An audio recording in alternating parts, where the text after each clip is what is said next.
100 साल के बाद अब देखो तो वो गमखार जमात आ गई,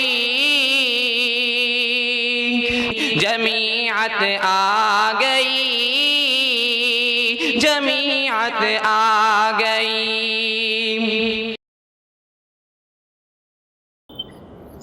बिस्मिल्लाहिर्रहमानिर्रहीम। अल्हम्दुलिल्लाह अल्हम्दुलिल्लाहिल वाहिदिल मुतवहिद बिल वहदानियति हुवल्लाह अल अज़ीज़िल मुतअज़्ज़िज़ बिल इज़्ज़ति हुवल्लाह वल क़दीरिल मुक़तदिर बिल क़ुदरति हुवल्लाह अल अव्वलु हुवल्लाह वल आखिरु हुवल्लाह अज़ ज़ाहिरु हुवल्लाह वल बातिनु हुवल्लाह क़ब्ल कुल्लि शैइन हुवल्लाह व बअद कुल्लि शैइन हुवल्लाह ला ख़ालिक़ व ला मालिक इल्लल्लाह वस्सलातु वस्सलामु अला सय्यिदिना मुहम्मद।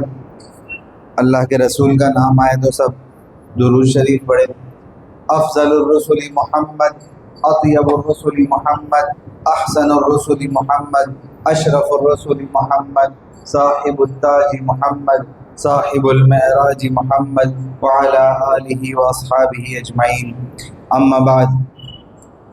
अस्सलामु अलैकुम व रहमतुल्लाहि व बरकातुहू। बहुत सारी बातें मुफ्ती साहब ने फरमाई। ये मुफ्ती साहब का बड़प्पन है, आपका एहसान है कि छोटों की हौसला अफजाई फरमाते हैं और आगे करते हैं। अल्लाह तबारक व तआला मुफ्ती साहब की इल्म में, अमल में, जान में, माल में, इज़्ज़त में बढ़ोतरी अता फरमाए। चलिए, तो क्या टाइम है मुझे? 12:30 तक का टाइम मुझे दिया है, तो इंशाल्लाह मैं पूरा वसूल करूँगा। शुरू करें? Are you all ready? चलिए, लीड। आज का टॉपिक है lead, elevate, advance and perform. ठीक है, इससे पहले कि मैं बात शुरू करूँ, आप लोगों में से कितने हैं जिन लोगों ने इससे पहले मेरा सेशन अटेंड किया है? चलिए, क्या क्या याद है उसमें से आप लोगों को? जो सेशन आप लोगों ने अटेंड किया उसमें से क्या क्या याद है? जी लीजिए।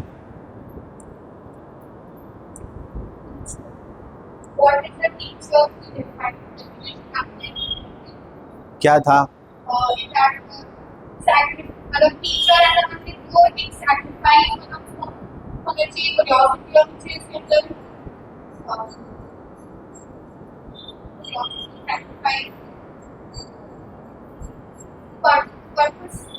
चलिए, माशाल्लाह याद है इनको। थोड़ा इनके लिए ज़रा एक मरतबा ज़ोर से माशाल्लाह कहिए। Very good. और किसको क्या याद है?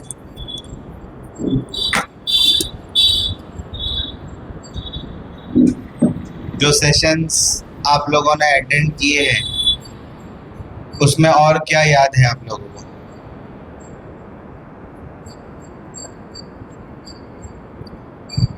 ट्वेंटी-फर्स्ट सेंचुरी के बारे में आपने बताया था सर।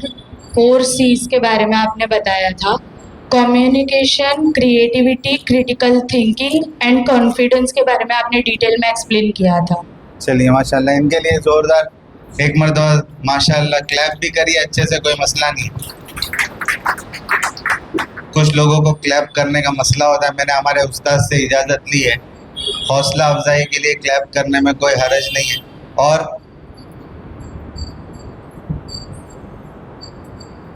जी, और क्या याद है सेशन का कुछ?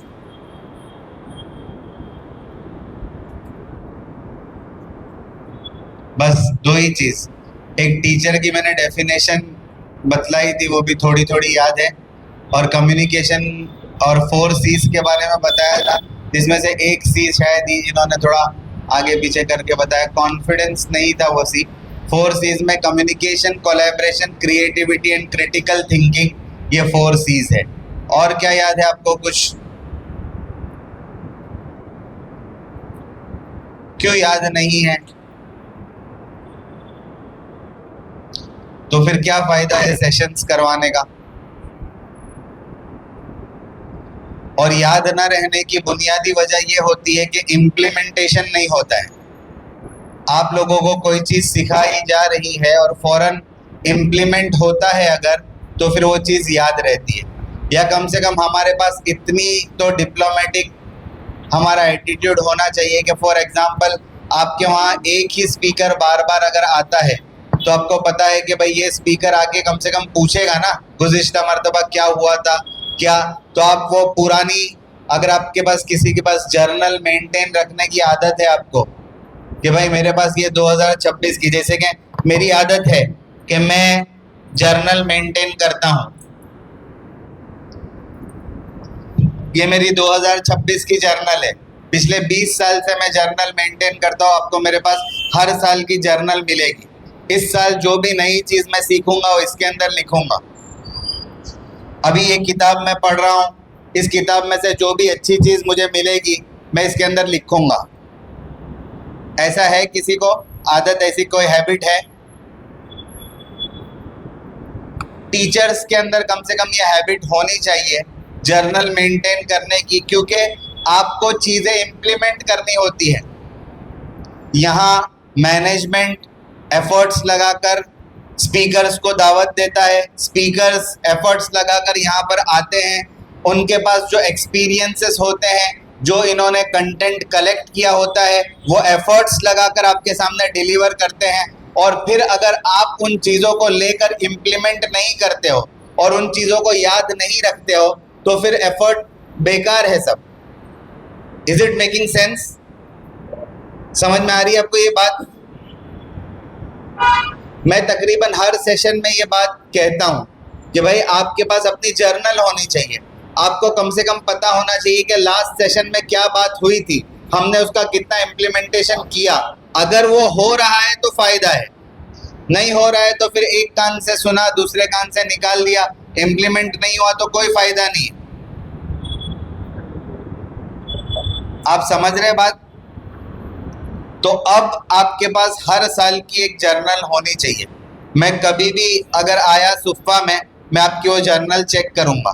जर्नल में ये ज़रूरी नहीं है कि आप जो चीज़ें स्पीकर से सुन रहे हैं वही आपको पता है। क्लासरूम मैनेजमेंट में अभी क्या करना है, नई चीज़ क्या है, आपने गूगल पे, चैट जीपीटी पे, डीप सीक पे, मेटा पे कोई नई चीज़ सीखी, उसको आप नोट करिए, उसको इम्प्लीमेंट करिए, उसका कितना रिजल्ट आ रहा है उसको देखिए, एसेस करिए। अगर ये सब हो रहा है तो आपका भी ग्रोथ हो रहा है और इंस्टीट्यूशन का भी ग्रोथ हो रहा है। अल्टीमेटली इंस्टीट्यूशन का ग्रोथ आपका ग्रोथ है और आपका ग्रोथ इंस्टीट्यूशन का ग्रोथ है।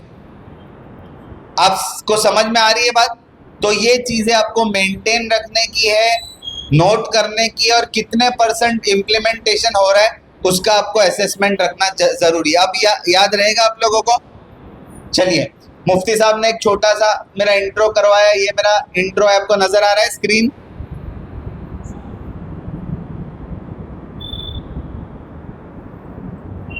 नज़र आ रही है आपको?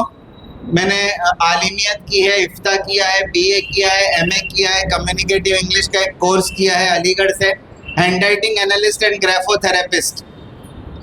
पता है किसी को क्या है?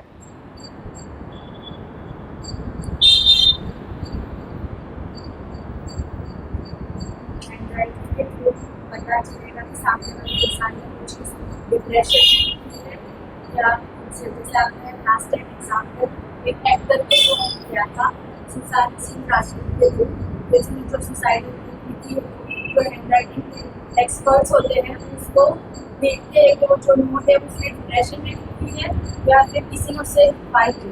Very good. हैंडराइटिंग एनालिस्ट और ग्राफोथेरेपिस्ट का मतलब ये होता है कि आदमी किसी की राइटिंग को देखकर ये पता लगाता है कि उसका एटीट्यूड क्या है, उसका बिहेवियर क्या है, उसके अंदर कल्चर्स, मॉरल्स, एथिक्स, वैल्यूज क्या है, वो हमारे ऑर्गेनाइजेशनल कल्चर में सेट होता है कि नहीं आदमी। तो वो एक पूरा एक कोर्स है और ऐसे कुछ कोर्सेस मैंने किए हैं।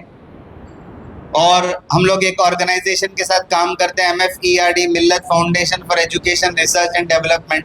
3000 मुस्लिम मैनेजमेंट स्कूल्स पूरे इंडिया की उनके साथ काम करती है। तो ये कुछ चीज़ें हैं और ये इस वजह से ज़रूरी है कि इंसानी साइकोलॉजी इसी तरीके से काम करती है। आदमी ऐसे आदमी से सुनना या तो कम पसंद करता है या ना पसंद करता है जो इल्म में या मर्तबे में उसके बराबर हो, उसके ऊपर हो तो सुनता है, राइट और रॉन्ग? या तो फिर अपने मतलब की बात मिलती है तो सुनता है, ठीक है? तो ये ज़रूरी होता है। खैर और भी कुछ चीज़ें हैं, मैं आपको ये चीज़ इस वजह से भी बता रहा हूँ कि इंसान का इंटेलेक्चुअल ग्रोथ कभी रुकना नहीं चाहिए। आपको नई चीज़ें जो मार्केट में आ रही है एजुकेशनल फील्ड में, वो सीखते रहना है, अपने आप को एजुकेशनल फील्ड में आगे बढ़ाते रहना है। ये अगर आप कर पाए तो आप एक कामयाब टीचर है। और अगर आपके सीखने का कहीं पर भी फुल स्टॉप लगता है तो फिर आगे के मसाइल पेचीदा है। Is it making sense? चलिए हम लोग एक क्वेश्चन से बात को शुरू करेंगे। क्या नजर आ रहा है आपको स्क्रीन पे? हम अपने आप को कितना पहचानते हैं, यानी हमारी स्ट्रेंथ्स, हमारी वीकनेसेस, हमारे पास अपॉर्चुनिटीज क्या है, हमारे पास थ्रेट्स क्या है, काम करने के एतबार से हम कितना जानते हैं हम लोग। तो एक मैं आपको कुछ चीज़ें बताता हूँ, उससे पहले आपको ये एक्टिविटी करनी है। चलिए, नज़र आ रहा है आपको? 10 things that are part of my identity. वो जो फुलस्केप आपको लाने के लिए कहा है उसके अंदर आप लिखेंगे। इससे पहले आप ये पहले लिखिए ऊपर,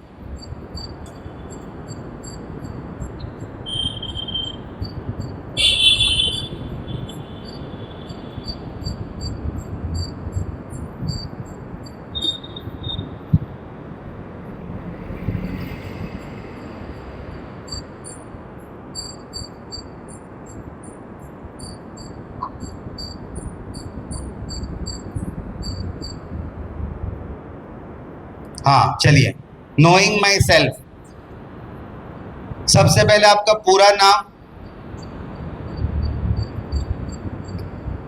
सब्जेक्ट आप जो पढ़ा रहे हैं वो, किस ग्रेड में आप पढ़ा रहे हैं वो, आपको क्या एक्सपीरियंस है, कितने साल से आप पढ़ा रहे हैं, दूसरे इंस्टीट्यूशन में अगर आप पढ़ा रहे थे तो कब तक आपने पढ़ाया वहां पर, और सुफ़ा में आप कब से पढ़ा रहे हैं, आपकी क्वालिफिकेशन क्या है। उसके बाद 3 कोर वैल्यूज और कैरेक्टर और क्वालिटी।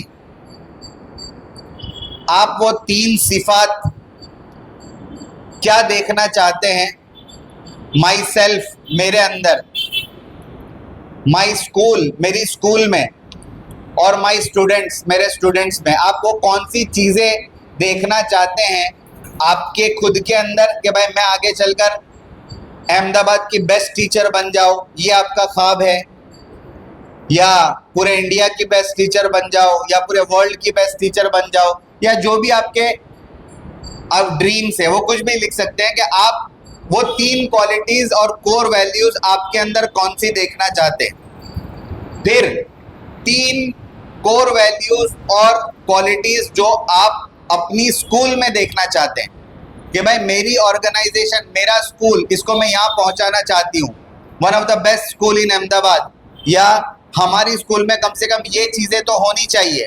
वो क्या है, वो आपकी स्कूल में आप क्या देखना चाहते हो। और तीसरी चीज़, आपके स्टूडेंट्स में आप क्या देखना चाहते हो। 3 ऐसी चीज़ें जो आप अपने बच्चों में देखना चाहते हो कि ये चीज़ें मेरे बच्चों के अंदर, मेरे स्टूडेंट्स के अंदर आनी चाहिए।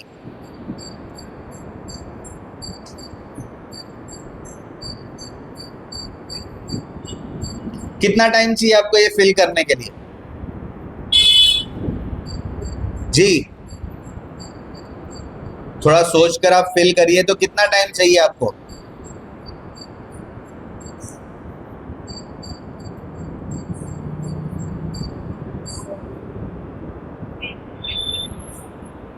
Ten to 20 minutes. चलिए पहले सब क्वेश्चंस ले लीजिए ताकि सब साथ में फिल कर लो आप। उसके बाद आपको ये लिखना है, हु एम आई, मैं कौन हूँ। आपकी आइडेंटिटी, आप अपने आप को कैसे आइडेंटिफाई करते हैं। 10 चीज़ें, यानी आप जैसे ही अपने आप के बारे में कुछ बोलने लगे, आई एम, तो क्या क्या आएगा, क्या 10 आई एम आएंगे। I am dash, I am dash, I am dash, I am dash. वो कौन से 10 आई एम्स आएंगे जैसे ही आप अपने आप को आइडेंटिफाई करना शुरू करते हैं। समझ में आ रही है बात? कोई क्वेश्चन है? It is clear? इसके बाद व्हाट आर माय 3 बिगेस्ट, 3 बड़े चैलेंजेस, 3 बड़े इंटरेस्ट्स और 3 बड़े एक्सपेक्टेशंस।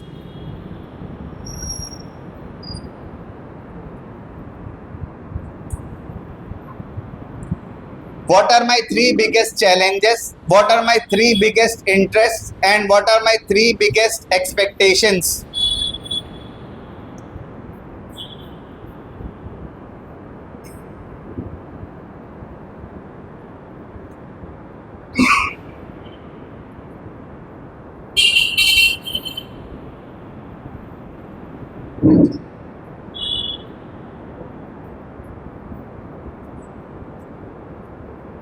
ठीक है।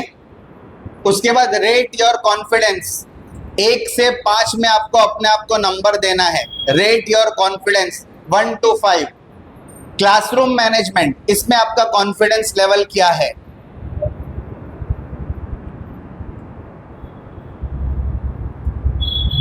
ठीक है, नीचे से ऊपर जाना है, मतलब 5 आपके कॉन्फिडेंस लेवल 5 नंबर पर है, यानी सबसे ज्यादा है।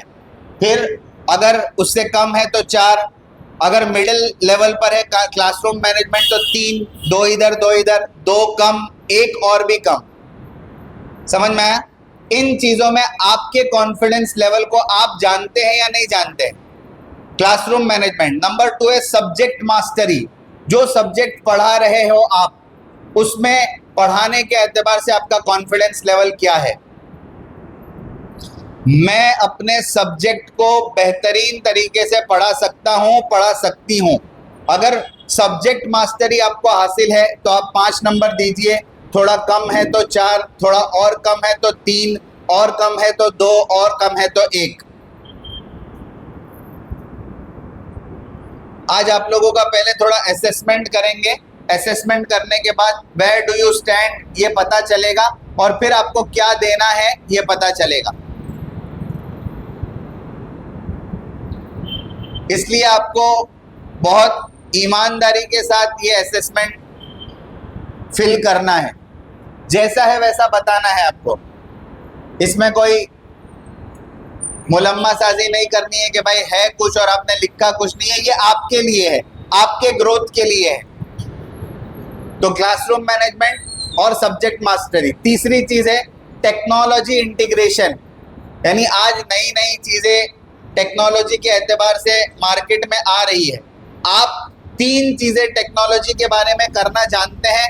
सबसे पहले अपनी फील्ड से रिलेटेड कौन सी टेक्नोलॉजी मार्केट में आ रही है उसको आइडेंटिफाई करना आपको आता है, पहली चीज।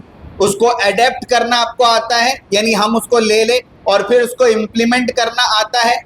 अगर ये तीनों चीजें आपको आती है तो इसका मतलब ये है टेक्नोलॉजी इंटीग्रेशन में आपको 5 नंबर मिलेंगे। अगर थोड़ा कम तो 4, फिर थोड़ा कम तो 3, फिर थोड़ा कम 2 और 1। Is it making sense? आवाज नहीं आई? समझ में आ रही है आपको बात? Classroom management, subject mastery, technology integration. Number 4 है स्टूडेंट एंगेजमेंट। क्लास में आप बच्चों को कितना एंगेज रख पाती है, आपका बच्चों के साथ रैपो कितना मजबूत है, आपका रिलेशनशिप बच्चों के साथ कितना अच्छा है, बच्चों के साथ आपका कनेक्शन कितना अच्छा है, आप बच्चों को कितना अच्छा समझ पाते हैं, बच्चों को आप कितने अच्छे से समझा पाते हैं। ये तमाम चीजें स्टूडेंट एंगेजमेंट में दाखिल है। तो नीचे से आप फिर से नंबर देंगे 5, 4, 3, 2, 1। उसके बाद है टीचर लीडर। टीचिंग के साथ लीडरशिप क्वालिटीज कितनी है आपके अंदर?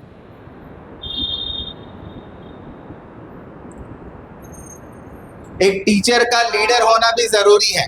वो अपने क्लासरूम की लीडर है, अपने बच्चों को लीड करती है। कलीग्स के अंदर अगर आपको कोई रिस्पॉन्सिबिलिटी दी जाती है तो कभी आपको उनको लीड करना होता है, कभी आप पिकनिक वगैरह पर गए तो वहां पर कुछ लीडरशिप क्वालिटीज आपको लेनी पड़ती है। तो टीचर लीडर ये क्वालिटी आपके अंदर किस लेवल की है। 5 से नीचे आपको नंबर देते जाना है।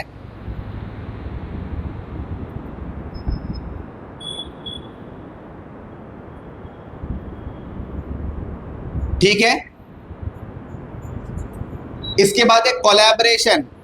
आप एक इंस्टीट्यूशन में काम करते हैं, आप एक ऑर्गेनाइजेशन, एक तंजीम के साथ काम कर रहे हैं। मुख्तलिफुल मिजाज लोग, अलग अलग जहनियत के लोग यहाँ पर काम करते हैं। जब एक से ज़्यादा लोगों के साथ मिलकर काम करना पड़ता है तो आपको हर आदमी की सलाहियतों को रिकग्नाइज करके उसका इस्तेमाल करना और अपनी सलाहियत को फुलेस्ट पोटेंशियल पर इस्तेमाल करना आना चाहिए। तो कोलैब करके आप कितना काम कर सकते हैं, कोलैबोरेशन के साथ आप कितना काम कर सकते हैं, टीम वर्क आपके अंदर कितना है। ठीक है। कभी कभी ऐसा हो गया किसी टीचर को इमरजेंसी पेश आई, उस टीचर ने रिक्वेस्ट की जरा मेरी क्लास भी देख लेना, तो आपके अंदर वो एम्पैथी है, वो सिंपैथी है कि आप उसके साथ मिलकर काम कर सके। आप या नहीं तू तेरा देख भाई मैं अपना देखूंगी, इस तरीके का एटीट्यूड है। कभी प्रिंसिपल नहीं है या कभी खाला नहीं है, कभी आपको उनका काम, तो आप किस तरीके से कोलैबोरेशन के साथ काम कर सकते हैं। तो ये आपको पता होना चाहिए कि कोलैबोरेशन वाली सिफत मेरे अंदर कितनी है। 5 से ऊपर आपको नंबर देने हैं। ठीक है। चलिए, last is big picture thinking. आपकी सोच का मैयार क्या है? आप महदूद सोचते हो, लिमिटेड सोचते हो, हमेशा कंफर्ट जोन के अंदर रहना चाहते हो, या आप आउट ऑफ द बॉक्स सोचने की सलाहियत रखते हो? बड़ा विजन है आपका, दूर अंदेशी के साथ आप काम करते हो, आप अपने इंस्टीट्यूशन को बहुत आगे तक ले जाना चाहते हो। ठीक है। या चलो ठीक है, छोटी सी स्कूल है, आए थोड़ा पढ़ा लिया चले गए, हमारा भी टाइम थोड़ा पास हो रहा है, हमको थोड़ी सैलरी भी मिल जा रही है, बस महदूद सोच के साथ आप काम कर रहे हो। या आपका विजन है हमारे बच्चों को हमें बहुत आगे तक ले जाना है, हमारे बच्चों को, हमारे इंस्टीट्यूशन को हमें बहुत आगे तक ले जाना है। तो बिग पिक्चर थिंकिंग आपके अंदर कितनी है? नीचे से ऊपर आपको नंबर देना है। हो गया? किसी को इसमें कोई सवाल करना है? समझ में नहीं आया? जी। इसके बाद मेरे पास एक असेसमेंट का टूल ये भी है कि आपने जो बातें लिखी है वो सही लिखी है या नहीं। ठीक है। समझ में आ रहा है? चलिए आगे चलिए। My current energy level. आपको अपना एनर्जी लेवल बताना है। Energy level as a human, इंसान होने के एतबार से मेरा एनर्जी लेवल क्या है। नीचे देखिए लिखा है वेरी हाई, हाई, मीडियम, लो, वेरी लो। एक मुसलमान होने के एतबार से मेरा एनर्जी लेवल क्या है। नंबर 2, मुझे अल्लाह ताला ने दुनिया में खलीफा बनाकर भेजा है, मैं खलीफतुल्लाह हूं, तो खलीफा होने के एतबार से मेरा एनर्जी लेवल क्या है। और मैं एक एजुकेटर हूं, मैं एक मुअल्लिम हूं, और मुअल्लिम होना वो सिफत है जिसके साथ अल्लाह के रसूल को अल्लाह तबारक व तआला ने दुनिया में भेजा। मुअल्लिम होने के एतबार से हमें अल्लाह के रसूल से एक निस्बत हासिल है कि अल्लाह के रसूल भी मुअल्लिम थे और हमें भी अल्लाह के रसूल की वो निस्बत हासिल है कि हम भी मुअल्लिम हैं। तो मुअल्लिम होने के एतबार से, एजुकेटर होने के एतबार से आपका एनर्जी लेवल क्या है। ये चारों चीज़ों में 5 एतबार से आपको अपना एनर्जी लेवल बताना है। Very high, high, medium, low, very low.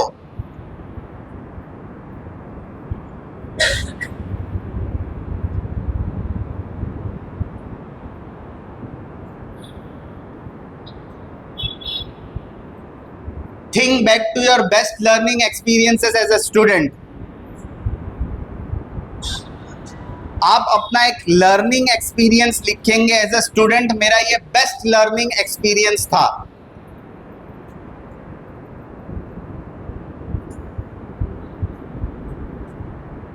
What condition made it great. वो लर्निंग एक्सपीरियंस बेस्ट एक्सपीरियंस क्यों बन गया, क्या वजह थी। टीचर ने बहुत अच्छे से हमें समझाया था, बहुत मोहब्बत से, प्यार से, शफकत से बताया था, या किसी टीचर ने बहुत जोर से डांट दिया था, ये मेरे लिए लर्निंग एक्सपीरियंस था। आपके लिए आपकी लाइफ में एज अ स्टूडेंट सबसे बेस्ट लर्निंग एक्सपीरियंस क्या था, और कौन सी चीज़ ने उस लर्निंग एक्सपीरियंस को ग्रेट बनाया। Write down 3 conditions.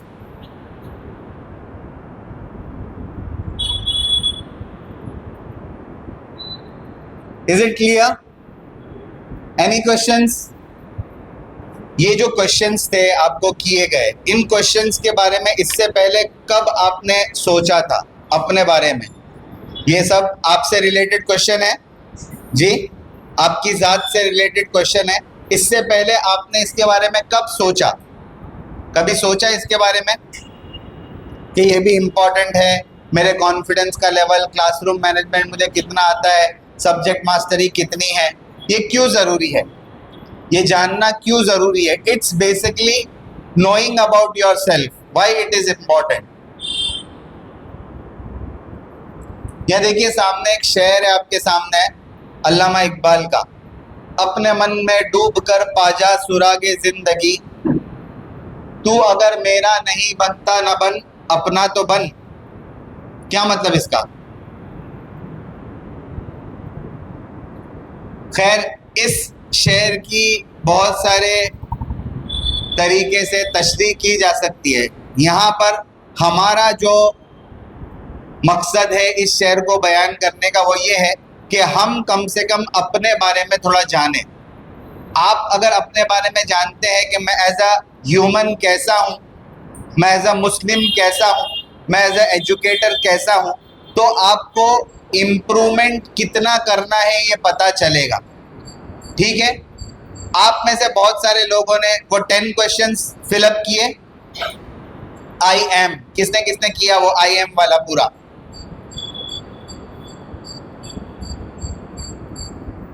क्या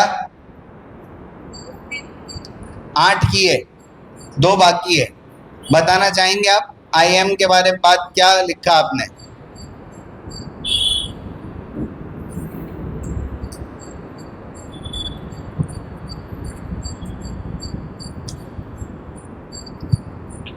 I am grateful because Allah had given me a lot of things, तो हमें थोड़ा grateful होना चाहिए। आवाज़ नहीं आ रही है, थोड़ा आप करीब करके बोलिए, ऐसा ठोकेंगे तो नहीं पता चलेगा। I am grateful, I am honest, I am responsible, I am caring, I am understandable, I am a learner and I am thankful. कितने लोगों का आई एम इनके आई एम से सिमिलर है? कोई और बताना चाहेगा क्या लिखा आपने आई एम के आगे? कोई भी? कुछ तो लिखा, एक दो तो लिखा जी, बताइए।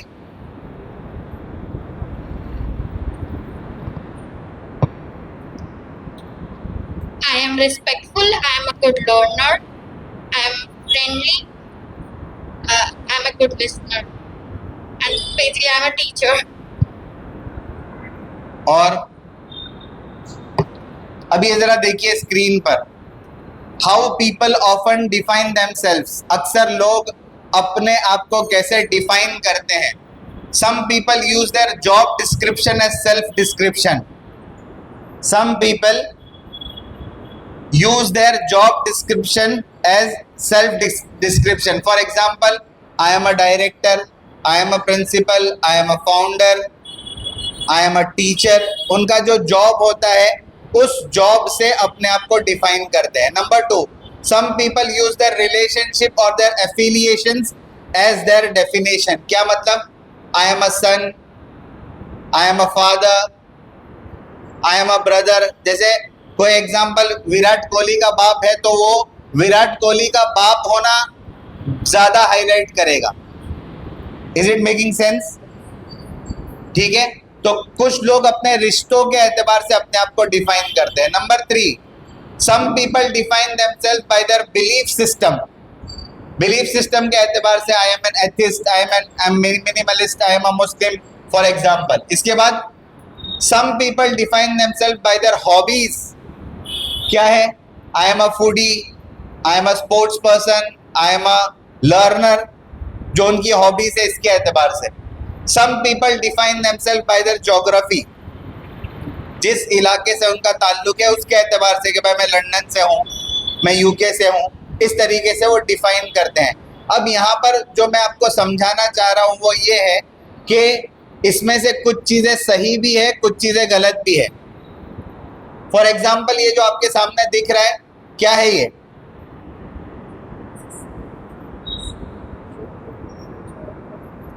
इसको आप कैसे डिफाइन करेंगे?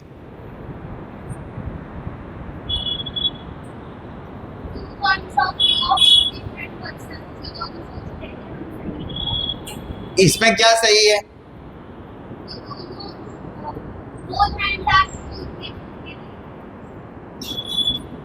इस चीज को जो आपको सामने नजर आ रही है, आप कैसे डिफाइन करेंगे?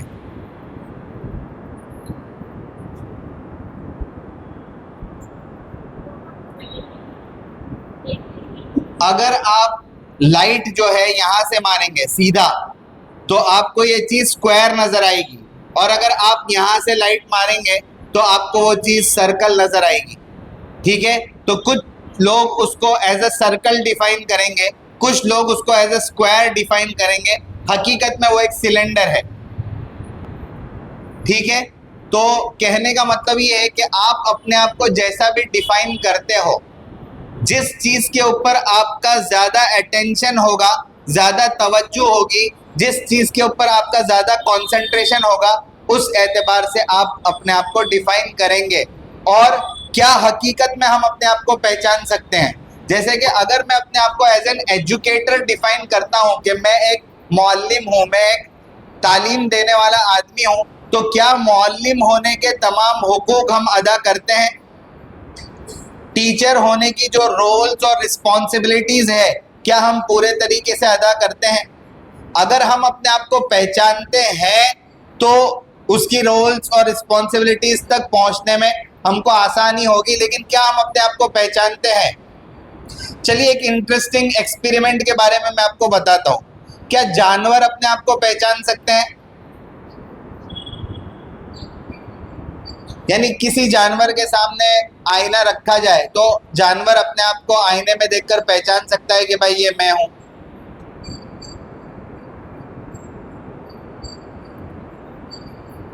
MSR, mirror self recognition test, ये एक टेस्ट है।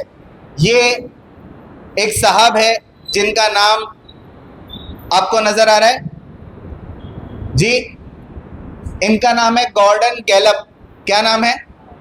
Gordon Gallup. इन्होंने 1970s में एक एक्सपेरिमेंट किया, और एक्सपेरिमेंट यही था कि क्या जानवर अपने आप को आईने में देखकर पहचान सकते हैं कि ये मैं हूं? Do they recognize themselves? सबका जवाब ना है जी। जानवर कोई नहीं पहचान सकता है, जानवर, परिंदा, फिश। इन्होंने कई सालों तक रिसर्च किया, और उनके रिसर्च का नतीजा ये है कि दुनिया में ये 6 किस्म के जानवर हैं जो अपने आप को आईने में देखकर पहचान लेते हैं। नजर आ रहा है आपको? क्या है? Great apes, Asiatic elephant, dolphins, magpie, rays and orca. ये 6 किस्म के जानवर हैं जो अपने आप को आईने में देखकर पहचान लेते हैं कि हम अपने आप का अक्स देख रहे हैं। कैसे? फॉर एग्जाम्पल एप्स, गोरिल्ला की एक किस्म है, बंदर की एक किस्म है एप्स। इन्होंने एप्स के सामने एक आईना रखा, बहुत देर तक एप्स अपने आप को आईने में देखता रहा, बहुत देर तक देखता रहा, फिर उस आईने को उसके सामने से हटा लिया और उस एप्स को इंजेक्शन मारकर बेहोश कर दिया। जब वो बेहोश था, एप्स की पेशानी के ऊपर एक बहुत बड़ा लाल निशान लगा दिया, बहुत बड़ा लाल निशान उसकी पेशानी पे लगा दिया। फिर वो जब होश में आया तो दोबारा आईना एप्स के सामने रखा गया। अब जब दूसरी बार आईना उसके सामने रखा गया तो फौरन एप्स ने अपना हाथ उस लाल निशान को लगाया। क्या पता चला इससे? क्या पता चला? उसको पता चला कि मैं अपने आप को देख रहा हूं, पहले यहां पर मुझे कुछ भी नहीं था, अभी यहां पर मेरे। समझ में आया? इस तरीके से उन्होंने एक्सपेरिमेंट्स किए और पता चला कि भाई मैं अपने आप को, जानवर अपने आप को देखकर पहचान रहा है कि भाई मेरी तस्वीर, मेरा अक्स आईने में नज़र आ रहा है। मेरा क्वेश्चन ये है कि क्या हम अपने आप को पहचान सकते हैं? इंसानों में 3 किस्म होती है, वो 3 किस्म से अपने आप को पहचानते हैं। पहली किस्म ये है, नज़र आ रहा है क्या है? क्या है? Cat is seeing herself as अ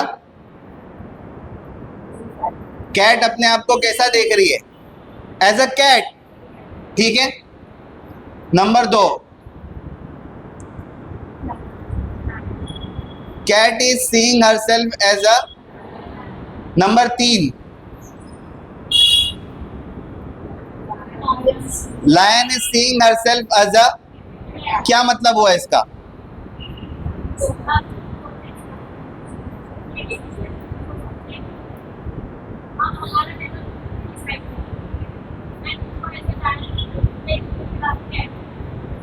अब समझ में आया आपको? 3 किस्म के लोग।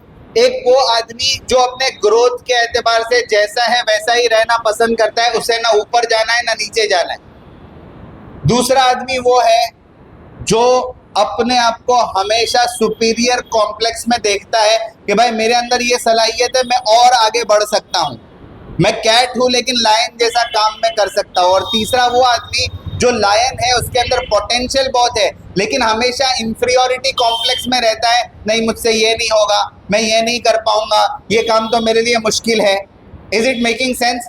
एक दूसरे पर्सपेक्टिव में इसको देखिए।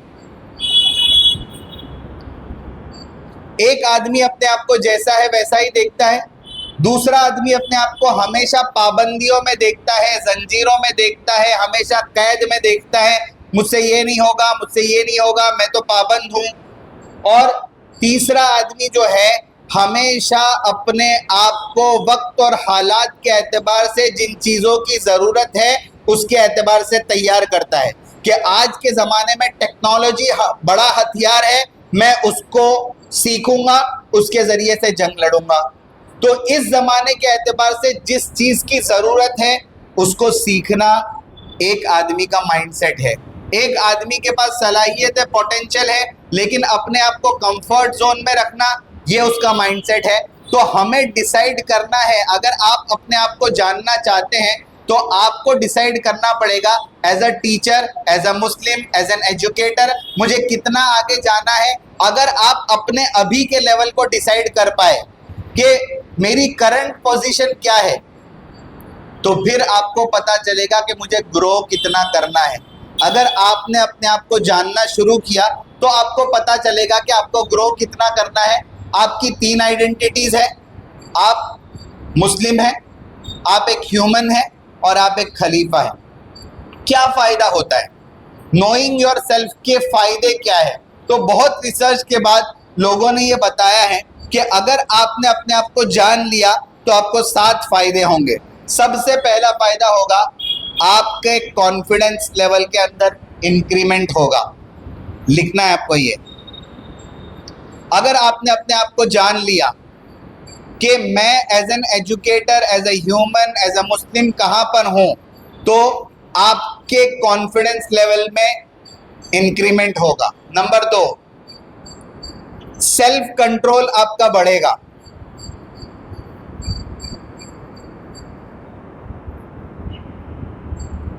नोइंग योर सेल्फ में ये चीज भी आती है कि आपको पता होगा कि मुझे गुस्सा कब आता है और गुस्से के हालत में मैं अपने आप को कंट्रोल कर पाती हूँ या नहीं कर पाती हूँ, या 10 बार ना बोलने के बावजूद बच्चों पर मेरा हाथ उठ जाता है, मैं अपनी ज़बान को कंट्रोल में नहीं रख पाती हूँ। अगर आप अपने आप को जान पाए कि कौन सी चीज़ मुझे ट्रिगर करती है तो सेल्फ कंट्रोल आप अपने आप को कर पाएंगे। Number 3, you will make better life choices. आप डिसीजन लेने में ज़्यादा बेटर हो जाओगे। इस चीज़ को मुझे इख्तियार करना चाहिए as a teacher, as a Muslim, ये चीज मुझे सूट करती है या नहीं करती है। और देखिए, चॉइसेस एक ऐसी चीज है जो आपको डेलिबरेटली लेनी पड़ती है। कभी कभी हमारे सामने चॉइसेस होती है और हम एक सही फैसला करने के बजाय ऐसी चीज को चूज कर लेते हैं जो हमारे लिए ठीक नहीं था।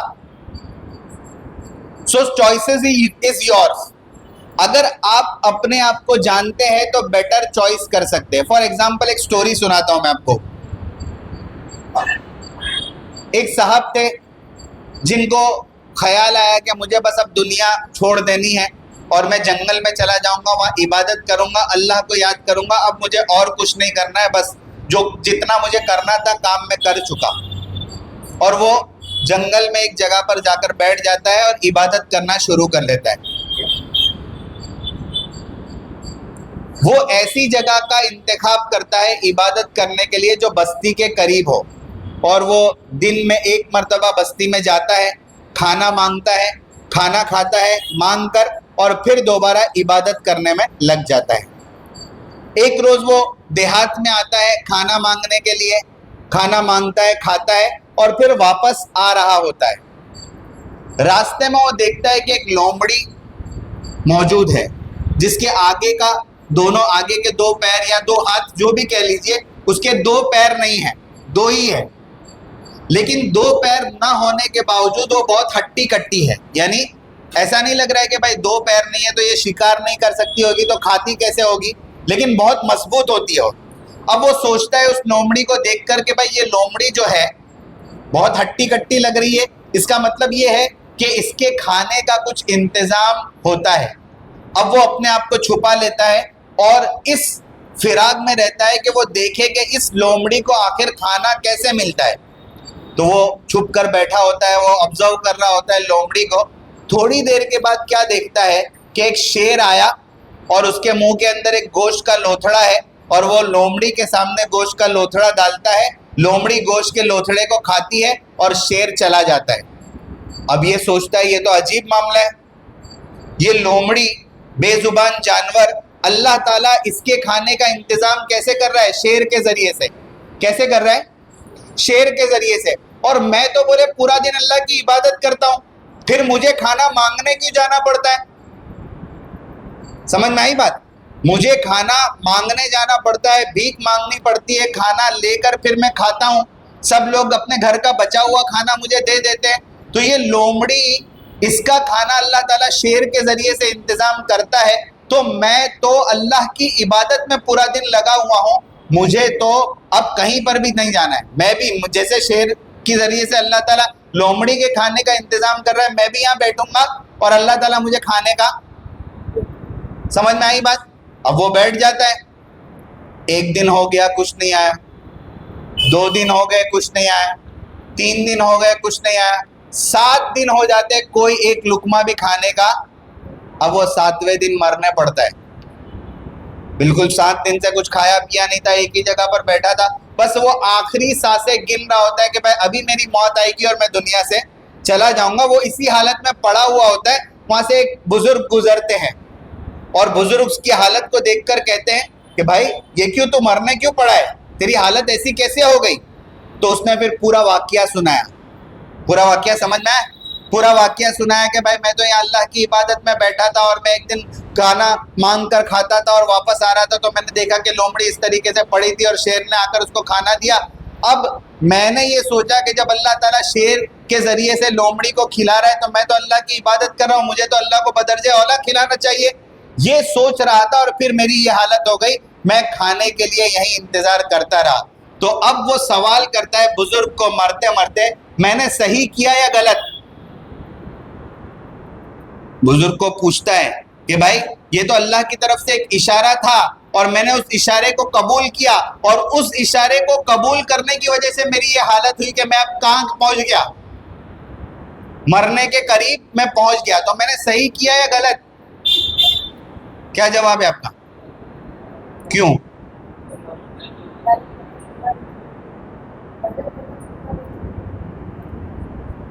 यहां पर चॉइसेस की बात हो रही है। उसने कहा कि भाई मैंने इस इशारे को, इस चॉइस को कबूल किया, क्या कि लोमड़ी को शेर खाना खिला रहा है तो मुझे क्यों अल्लाह ताला खाना नहीं खिला सकता है मैंने। तो अब उस बुजुर्ग ने कहा कि तूने गलत किया, और गलत इस वजह से किया कि तेरे सामने दो चॉइस थी। क्या थी? तेरे सामने दो चॉइस थी, एक लोमड़ी की तरह मिस्कीन बनकर दूसरों के टुकड़ों पर पलना, और दूसरी चॉइस थी शेर की तरह दूसरों की मदद करना। दो इशारे अल्लाह ताला ने तुझे दिए थे कि तू शेर की तरह दूसरों की मदद भी कर सकता था और लोमड़ी की तरह दूसरों के टुकड़ों पर पलने ये इशारा भी कबूल कर सकता था। तो तूने लोमड़ी होने का इशारा क्यों कबूल किया? तूने शेर होने का इशारा क्यों कबूल नहीं किया? Is it making sense? तो चॉइसेस इज योर्स। अगर आप अपने आप को जानते हैं कि मेरे अंदर क्या पोटेंशियल है, मैं एज अ टीचर मुझे अपने इंस्टीट्यूशन को कहाँ ले जाना है, तो आपके पास चॉइसेस है। आपने जब इंस्टीट्यूशन ज्वाइन किया, ठीक है, तो आपको दो तरह के टीचर नजर आए। एक वो टीचर जो ईमानदारी के साथ अपना काम करते हैं, टाइम पर आते हैं, बहुत मेहनत से काम करते हैं, लेसन प्लान बनाकर आते हैं, जो चीज़ें उनको कही जाती है उस पर अमल करते हैं।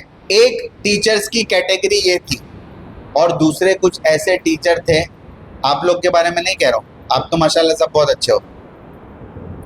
कुछ टीचर्स ऐसे होते हैं इंस्टीट्यूशंस में जो काम चोरी करते हैं, वक्त की पाबंदी नहीं करते हैं, ऊपर मैनेजमेंट की तरफ से 10 बातें उनको कही जाती है, 2 बात सुनते हैं, 8 बात को नज़रअंदाज कर देते हैं।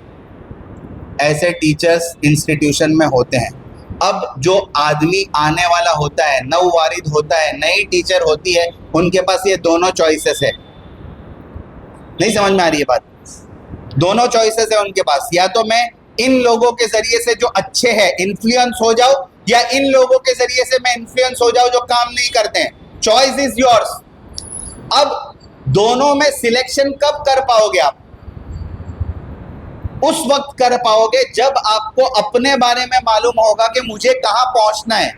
मुझे एक मीडियोकर टीचर बनकर जिंदगी गुजारनी है, काम चलाओ, जिंदगी भर काम चलाओ टीचर बनकर रहना है, या मैं अपने आप को उस लेवल पर ले जाना चाहती हूं जहां मुझे ये कहा जाए कि मार्केट में मैथ्स पढ़ाने वाली इस टीचर से अच्छी कोई टीचर मिलेगी नहीं, इंग्लिश पढ़ाने वाली इस टीचर से अच्छी कोई टीचर मिलेगी नहीं। आप अपने आप को इररिप्लेसेबल बनाना चाहते हैं कि आपका कोई बदल मार्केट में ना हो, या आप अपने आप को मीडियोकर बनाकर रखना चाहते हैं कि ठीक है भाई, जैसा आता है वैसा पढ़ा देते हैं, कोई पूछने वाला नहीं है, किसी को जवाब नहीं देना है। एक बात याद रखिए, यहाँ मैनेजमेंट आपसे सवाल करे या ना करे, कल कयामत में अल्लाह को जवाब देना पड़ेगा कि आपने अपने पोटेंशियल से जो आपको अल्लाह तबारक व तआला ने दिया था, जो सलाहियत दी थी, उसका 100% इस्तेमाल किया कि नहीं। Is it making sense? तो अगर आप अपने आप को जानते हो तो बेटर चॉइसेस लाइफ में आपको क्या करनी है ये आपको पता होगा, वरना आप नहीं कर पाओगे। नेक्स्ट क्या है? You will express yourself freely. अगर आप अपने आप को जानते हैं तो आपको पता है कि मेरे अंदर क्या है, कितना है, आप अपने आप को फ्रीली एक्सप्रेस कर पाएंगे। कभी कभी हिचकिचाहट होती है, आगे बढ़ने में डर लगता है, स्टैंड लेने में डर लगता है, लीडरशिप रोल्स लेने में डर लगता है। क्यों? क्योंकि हमें पता ही नहीं है कि ये काम मैं कर भी सकती हूँ या नहीं। क्यों? कभी किया ही नहीं है। जब आप अपनी सलाहियतों को जानेंगे तो आपको पता चलेगा कि भाई मैं अपने आप को फ्रीली एक्सप्रेस कर सकती हूँ, ये रोल भी मैं निभा सकती हूँ।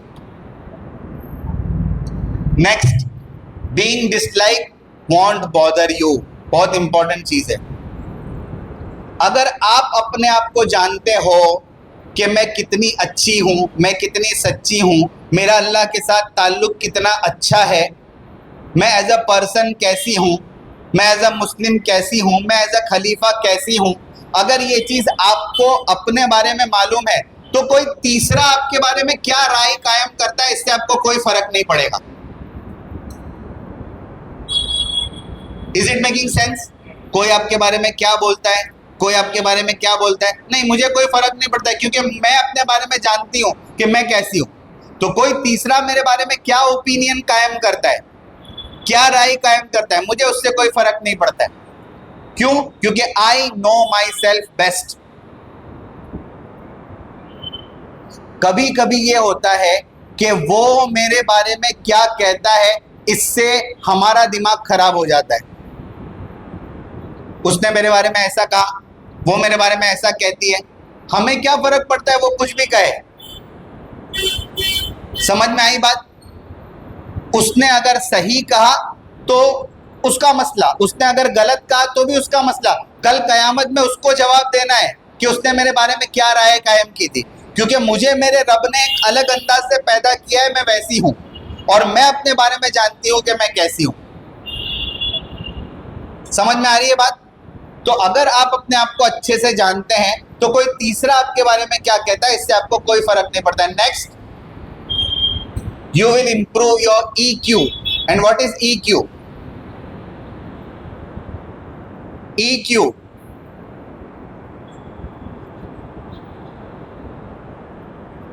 What is EQ?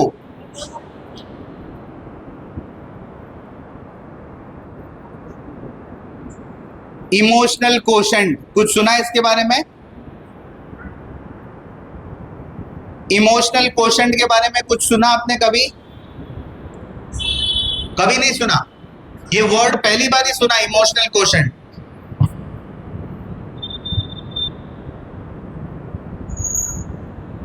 बीएड किए हुए टीचर्स कितने हैं?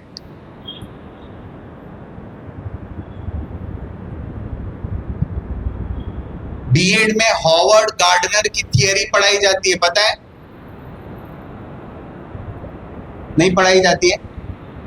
हॉवर्ड गार्डनर का नाम किसने सुना?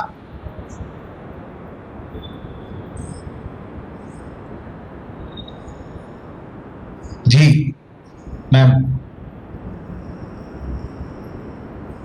हॉवर्ड गार्डनर नाम सुना? इमोशनल इंटेलिजेंस के बारे में कुछ भी सुना?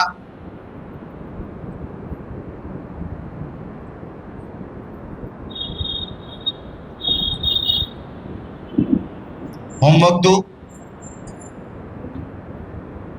होमवर्क चाहिए कि नहीं चाहिए? बोलो भाई जल्दी, चाहिए? कितने अच्छे स्टूडेंट से सामने से होमवर्क मांग रहे।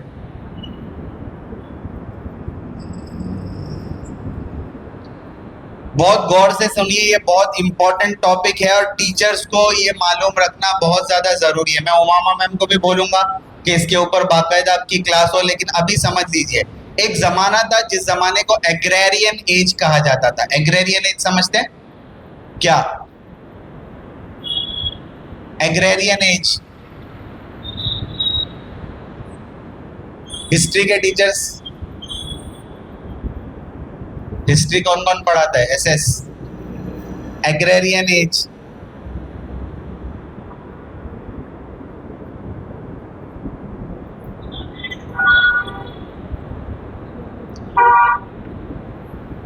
क्या करें? एग्रेरियन एज वो एज है जिसमें खेती बाड़ी होती थी, खेती बाड़ी का जमाना। उस जमाने में लोग ऐसे लोगों को हायर करते थे जिनकी फिजिकल स्ट्रेंथ बहुत अच्छी होती थी। क्यों? क्योंकि खेत में काम करना होता था, बोझ उठाना होता था, हल चलाना होता था। एग्रेरियन एज में जिस चीज की सबसे ज्यादा जरूरत होती थी वो है PQ, यानी फिजिकल कोशेंट। जिसका फिजिकल कोशेंट अच्छा होता था, जिस्मानी एतबार से बहुत सेहतमंद होता था, उसको काम पे रखा जाता था। फिर आया इंडस्ट्रियल एज। कौन सा एज? इसके अंदर मशीन्स पर काम हुआ है और मशीन्स बनाने के लिए इंटेलिजेंट कोशेंट बहुत हाई होना चाहिए। IQ जिसका हाई होता था वो मशीनरीज बना सकता था। तो फिर एग्रेरियन एज के बाद किस पर काम होना शुरू हुआ? मेरे को बताना पड़ेगा, मेरा टॉपिक चेंज हो जाएगा फिर।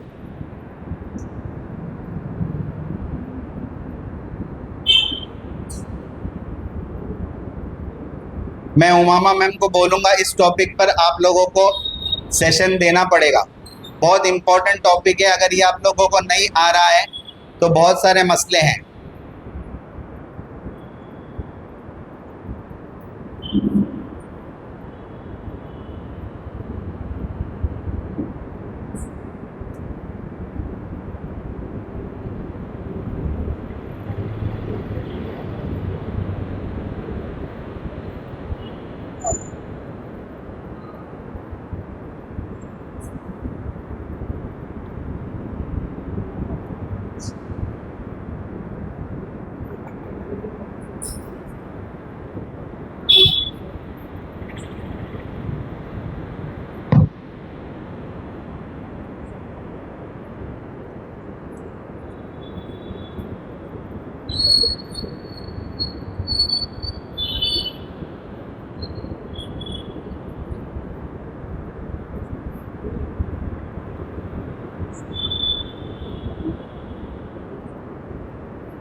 ये देखिए, सबसे पहले था 8 से लेके 19th सेंचुरी तक का एज, जिसको कहा जाता था एग्रेरियन एज। इसके अंदर लोगों ने सबसे पहले काम किया IQ PQ के ऊपर।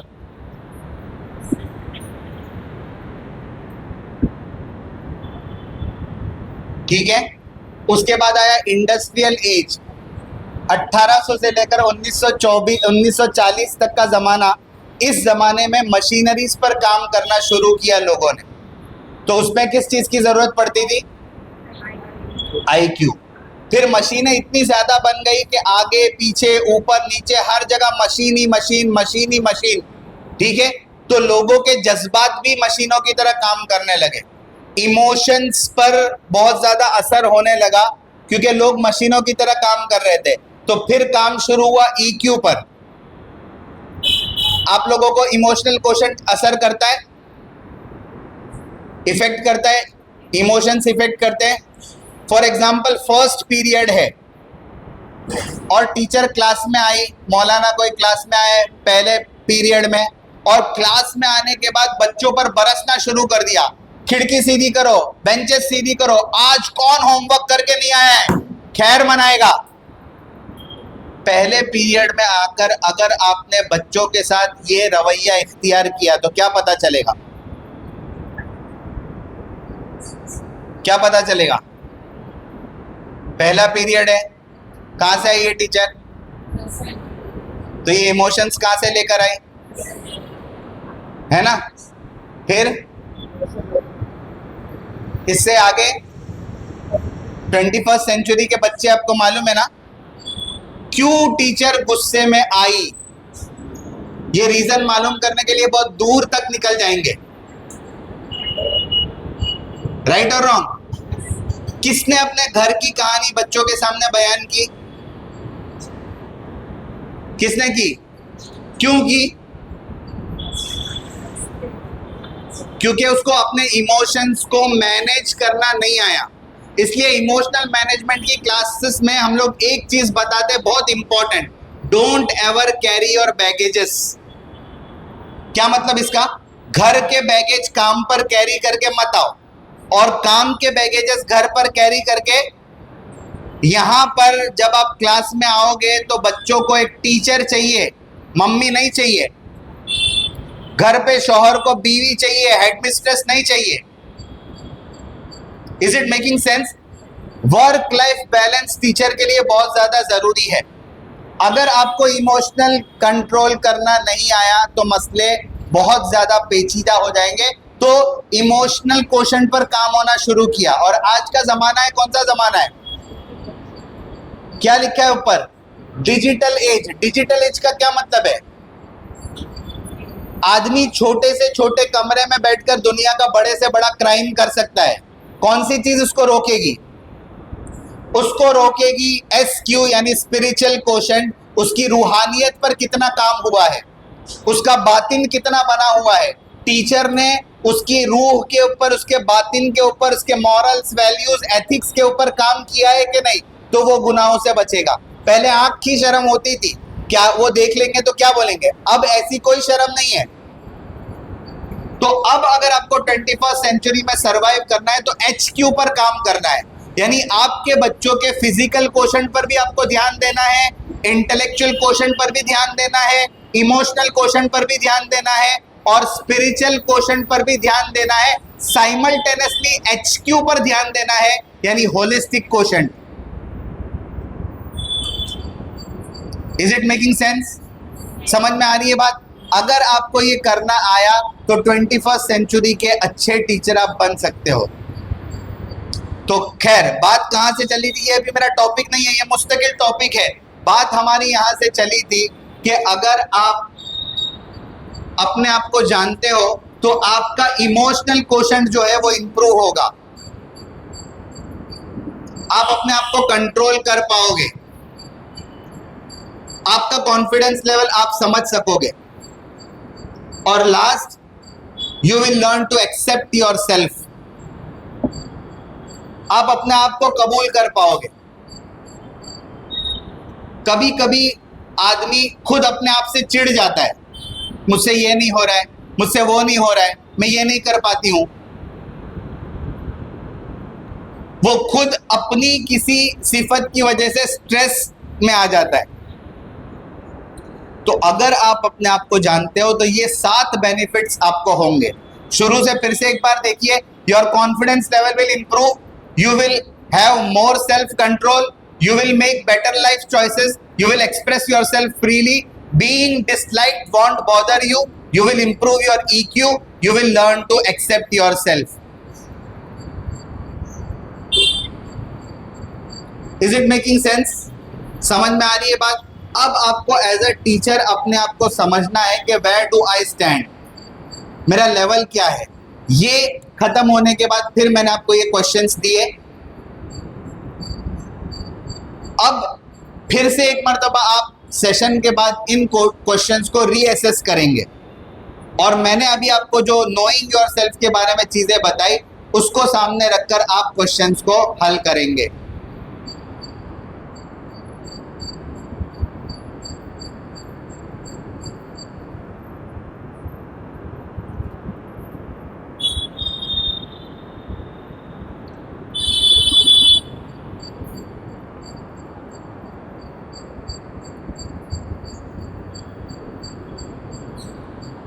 अब ये एक टॉपिक मेरा था।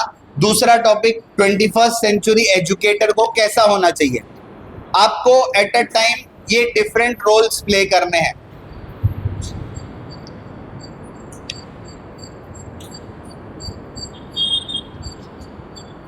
अगर आप 21st सेंचुरी के एजुकेटर हैं तो आप वहां ऊपर से चालू करिए द मॉडल। आपको एक मिसाली उस्ताद बनना पड़ेगा, आपको रोल मॉडल बनना पड़ेगा।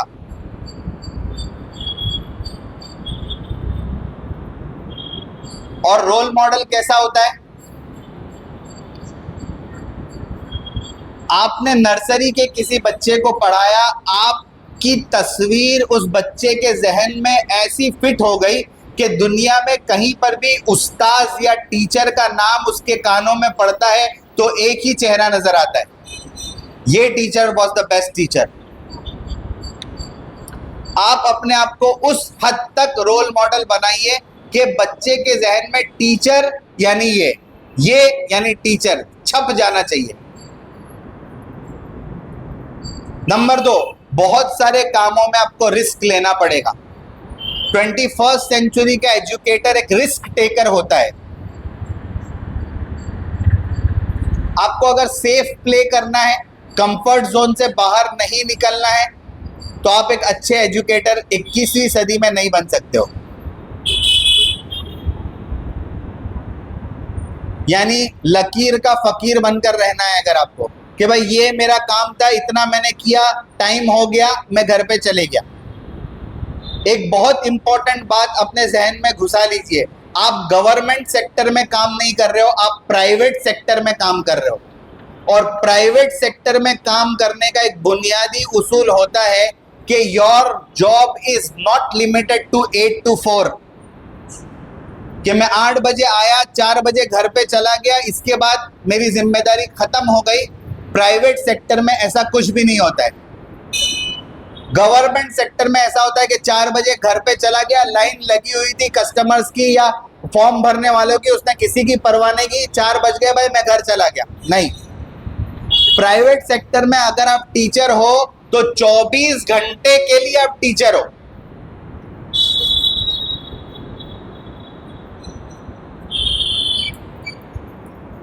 Are you getting the point? तीसरा काम कोलैबोरेटर। मैंने कोलैबोरेशन के बारे में बताया, आपको कोलैबोरेशन के साथ काम करना आना चाहिए। हर टीचर की सलाहियत अलग है, अल्लाह ताला ने हर इंसान को अलग बनाया है। आपको पता होना चाहिए कि इसके अंदर ये खूबी है और उसकी खूबी को कैसे इस्तेमाल करना है। मेरे अंदर ये खूबी है, मेरी इस सिफत की वजह से इंस्टीट्यूशन को, ऑर्गेनाइजेशन को क्या फायदा मैं पहुंचा सकता हूं। नेक्स्ट क्या हुआ इसको?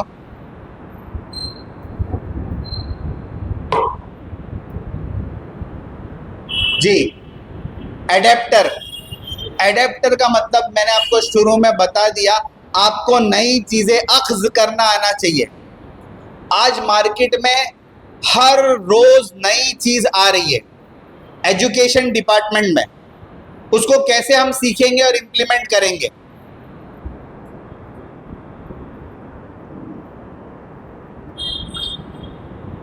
फॉर एग्जाम्पल मैं एक एग्जाम्पल देता हूं। आपको पता है कि अहमदाबाद में बेस्ट स्कूल्स कौन सी है?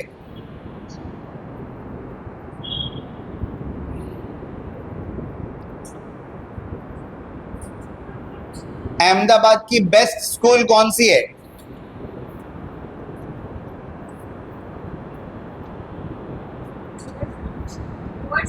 River side. और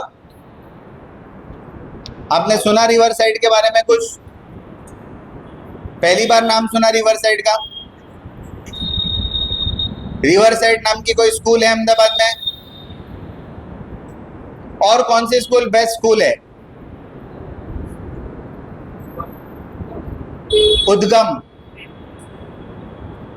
क्यों है ये स्कूल बेस्ट स्कूल, क्यों है?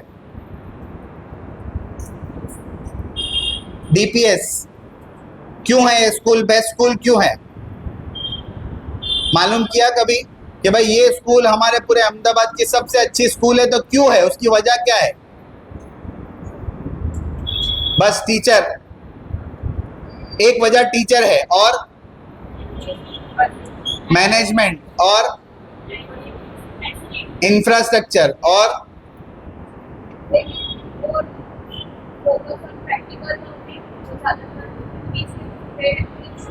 तो इसमें से कौन सी चीज है जो आप नहीं कर सकते हो अपने स्कूल में?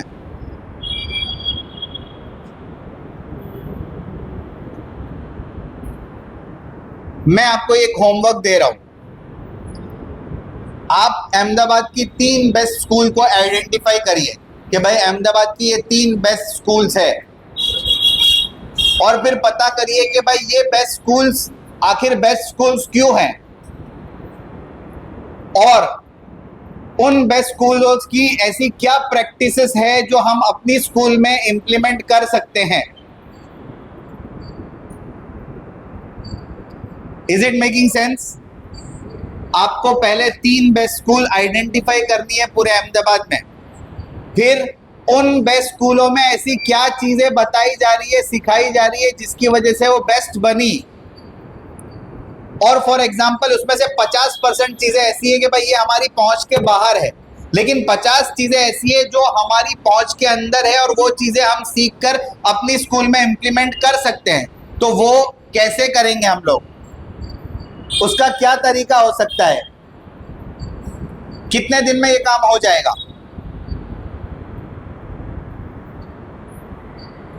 ये काम कितने दिन में हो जाएगा? हाँ, कितने दिन में ये काम हो जाएगा? मंडे। सब इनसे एग्री करते हैं कि बाहर जाके बोलेंगे डाई, क्यों मंडे तक का बोला? हाँ, एग्री है? मंडे तक 3 काम करने हैं आपको। अहमदाबाद की 3 बेस्ट स्कूल्स कौन सी है, उनकी बेस्ट प्रैक्टिसेस क्या क्या है, और उन बेस्ट प्रैक्टिसेस में कौन सी प्रैक्टिसेस हम अपनी स्कूल में इम्प्लीमेंट कर सकते हैं। तो this is the work of an adapter, कि आपको पता होना चाहिए कि हम मल्टीपल चीजों को कैसे लेंगे और इम्प्लीमेंट करेंगे। इसके बाद कम्युनिकेटर, आपका कम्युनिकेशन पावर बहुत अच्छा होना चाहिए। कम्युनिकेशन में आपको बच्चों के साथ कम्युनिकेट करना आना चाहिए, अपने कलीग्स के साथ कम्युनिकेट करना आना चाहिए, अपने मैनेजमेंट के साथ कम्युनिकेट करना आना चाहिए, बच्चों के पेरेंट्स के साथ कम्युनिकेट करना आना चाहिए। उसके बाद है विजनरी, आपके पास एक विजन होना चाहिए, आपका एक मिशन होना चाहिए। आपकी स्कूल का विजन स्टेटमेंट क्या है?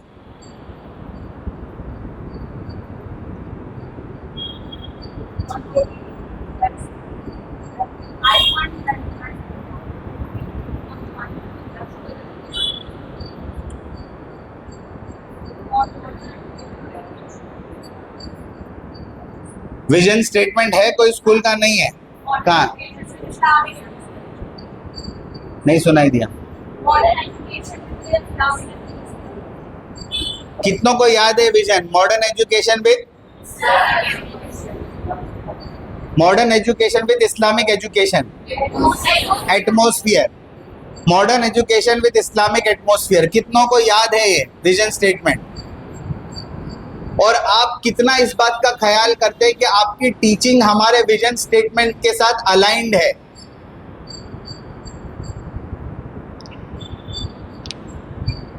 क्वेश्चन समझ में आया? हमारे क्लासरूम की डे टू डे एक्टिविटीज हमारे विजन स्टेटमेंट के साथ अलाइंड है, इसकी कितने लोग कोशिश करते हैं या कितनों को मालूम है कि ऐसा करना है? पीछे कुछ मौलाना हजरत को है पता। ये इंपॉर्टेंट चीज है। पहले तो आपके इंस्टीट्यूशन का विजन स्टेटमेंट क्या है आपको पता होना चाहिए, मिशन स्टेटमेंट क्या है आपको पता होना चाहिए, और आपकी डे टू डे एक्टिविटीज यानी क्लास में एंटर होने के बाद से लेकर स्कूल से बाहर जाने तक मेरी तमाम एक्टिविटीज मेरे स्कूल के विजन स्टेटमेंट के साथ अलाइंड है, इसका आपको यकीन होना चाहिए। Then you are a visionary teacher. Is it making sense? Next, learner.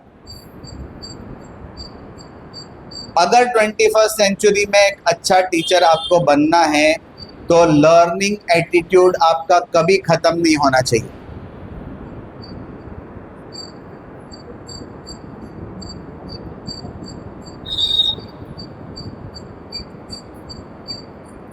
Next, teacher leader की बात हुई, आपको लीडरशिप क्वालिटीज पर काम करना पड़ेगा। इतनी चीजें समझ में आई? ये तमाम रोल्स आपको एट ए टाइम प्ले करने पड़ेंगे अगर आपको 21st सेंचुरी का एक अच्छा टीचर बनना है तो। The model, the risk taker, the collaborator, the adapter, the communicator, the visionary, the learner and the leader. अब आप देखिए, फिर से एक मर्तबा अपना असेसमेंट आप कर लीजिएगा कि इसमें से कितनी चीजें मेरे अंदर है, कितनी चीजों के ऊपर मुझे काम करना है। क्या मैं रिस्क टेकर हूं, क्या मैं कोलैबोरेटर हूं, क्या मैं एक लर्नर हूं, क्या लीडरशिप क्वालिटीज मेरे अंदर हैं। आप खुद अपना असेसमेंट करिए और फिर नतीजे पर पहुंचिए कि कौन सी चीजें मेरे अंदर है और कौन सी चीजें मुझे सीख कर डेवलप करके अपने अंदर दाखिल करनी है। Is it making sense? चलिए, इसके बाद का एक टॉपिक है बहुत important, 10 roles teacher should play. जल्दी जल्दी देख लीजिए। Learning facilitator, teachers create a learning environment that encourage students to participate and engage. They facilitate learning by providing resources and structuring activities. आप क्लास में दाखिल हुए, आप एक लर्निंग फैसिलिटेटर हो, आपको पता होना चाहिए कि कौन सी एक्टिविटी आज के एतबार से मुझे करवानी है। उस एक्टिविटी को कराने के लिए किन रिसोर्सेस की मुझे जरूरत पड़ेगी, किस तरीके से स्ट्रक्चर्ड फॉर्म में मैं उस एक्टिविटी को करवा पाऊंगी। Number 2, school leader. Beyond classroom, teachers must take on leadership roles to enrich their educational experiences. आपके तालीमी तजर्बात को आगे बढ़ाने के लिए आपको स्कूल लीडरशिप का रोल लेना पड़ेगा। और देखिए, आप गूगल पर जाकर सर्च करिए, स्कूल लीडरशिप के बहुत सारे सर्टिफिकेट प्रोग्राम्स चलते हैं। To add a feather in your cap, आप जाकर उसके अंदर एनरोल हो जाइए। ऑनलाइन है तो ऑनलाइन करिए, ऑफलाइन ज़्यादा बेटर है। अगर आप कर पाए तो बहुत अच्छा है। स्कूल लीडरशिप प्रोग्राम, इसके सर्टिफिकेशन छोटे छोटे कोर्सेस होते हैं, आप एनरोल करिए, अपने आप को और अपनी कैपेसिटी को बिल्ड करिए। Number 3, curriculum specialist. Design, develop, evaluate and refine educational programs and materials to ensure they meet learning goals and students' needs. एक करिकुलम और सिलेबस आपके पास मौजूद है, कभी कभी उसके अंदर आपको आगे पीछे करके कॉन्सेप्ट को घुमा फिरा कर बच्चों को सिखाना पड़ता है। बच्चों के लर्निंग लेवल्स अलग अलग होते हैं, कोई ए लेवल का है, कोई बी लेवल का है, कोई सी लेवल का है। एक लेवल का बच्चा, आपका जो सिलेबस जिस तरीके से पढ़ाया जाना चाहिए उस तरीके से आपने पढ़ा दिया, उसको आ गया। लेकिन कभी कभी करिकुलम स्पेशलिस्ट का ये काम होता है कि वो कुछ फ्लक्चुएट करता है कोर्सेज को, सिलेबस को, लेसन प्लान्स को, ताकि बी लेवल के बच्चे को भी समझ में आ जाए और सी लेवल के बच्चे को भी समझ में आ जाए। Number 4, planner and organiser. Teacher plays role of a planner on a daily basis. From planning lessons to cross curricular activities and always strive to be organised. Lesson plan बहुत ही इंपॉर्टेंट जॉब है एक teacher का। कितने लोग lesson plan बना कर जाते हैं क्लास में? सही सही बताना कि हम लोगों ने 100% कल हम लोगों को जो पढ़ाना है उसका लेसन प्लान बनाया है।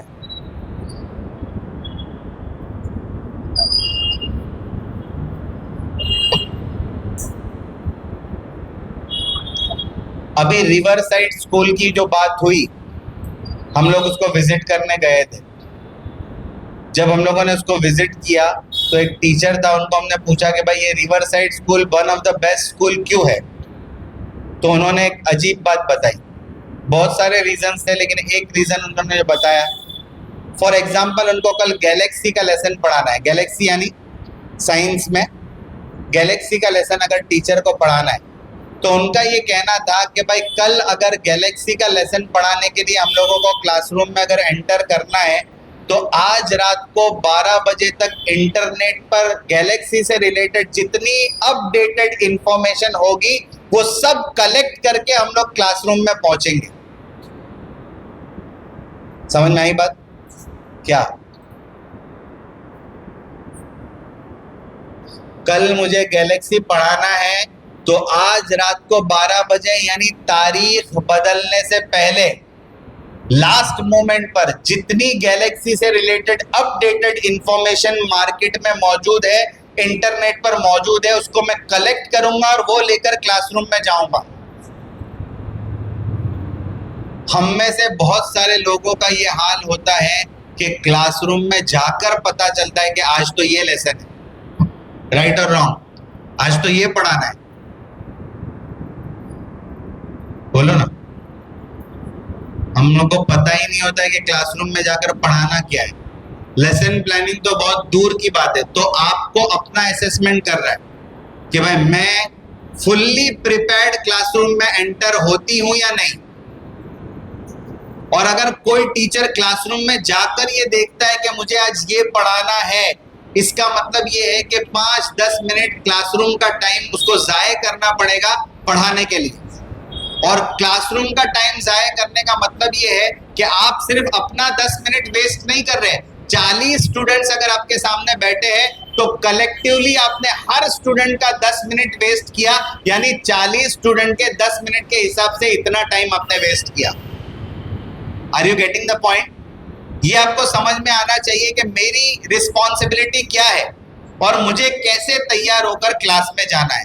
Next, classroom supporter. Teachers must be in complete charge of their class work. Words and actions of all the students must be in his and her control. Classroom में फुल्ली बच्चों की responsibility आपके ऊपर है। आप बच्चों के वर्ड्स को भी देखेंगे, उनके एक्शंस को भी देखेंगे। You are responsible of each and every word and each and every action of your student. Next, resource provider. Teacher act as a gatekeeper to various resources from physical material to digital tools. बच्चों को जो भी resources दिए जाते हैं, चाहे वो आपकी तरफ से, मैनेजमेंट की तरफ से दिए गए हो, चाहे बच्चा खुद अपने घर से लेकर आया हो, जितने रिसोर्सेस उसके पास है उसका सही इस्तेमाल करना from physical materials to digital tools आपकी रिस्पॉन्सिबिलिटी है। Next, learner and researcher. Staying updated on latest educational trends, research and technologies is essential. आज के ट्रेंड के हिसाब से कौन सी चीज मार्केट में चल रही है ये आपको पता होना चाहिए। हम एज अ होल पूरी इंडियन एजुकेशनल सिस्टम के एतबार से अगर समझे तो बहुत पीछे है। आप जानते हैं इस बात को? हमारी इंडिया में अभी 70 से 75% स्कूल्स ऐसी है जहां पर डिजिटल बोर्ड अभी पहुंचे ही नहीं है, राइट और रॉन्ग? कोई टैबलेट, कोई डिजिटल बोर्ड्स अभी तक क्लासरूम तक पहुंचे ही नहीं है। स्वीडन एक कंट्री है जो one of the best educational countries में आती है। वहां पर इन लोगों ने डिजिटल टूल्स क्लासरूम में इंप्लीमेंट करवाए, टैब बच्चों को दिए और फिर एक नतीजे पर पहुंचे कि भाई डिजिटल टूल्स जो है कोई काम के नहीं है। फिर उन्होंने डिजिटल लैब, डिजिटल टूल्स को खत्म किया और उनकी क्लासरूम्स में टेक्स्ट बुक और नोटबुक के कॉन्सेप्ट बिल्कुल खत्म हो गए थे, क्योंकि सब चीजें डिजिटली वो लोग इंट्रोड्यूस करवाते थे। अब डिजिटल टूल्स इंप्लीमेंट करने के बाद, उसके बैड रिजल्ट्स उनके पास आने के बाद वो दोबारा टेक्स्ट बुक और नोटबुक पर आ गए और हम लोग अभी तक, बोलिए ना, आप समझ में आ रही है आपको बात?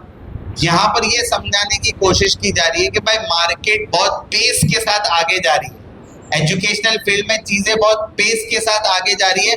वो लोग वहां तक फिनिशिंग लाइन तक पहुंचकर वापस भी आ गए और हम लोग अभी आधे रास्ते भी नहीं पहुंचे। ठीक है, आपको ये पता होना चाहिए कि लेटेस्ट टूल्स क्या मार्केट में एजुकेशनल से रिलेटेड आ रहे और उसको मैं कैसे इंप्लीमेंट करूं। उसके बाद मेंटर।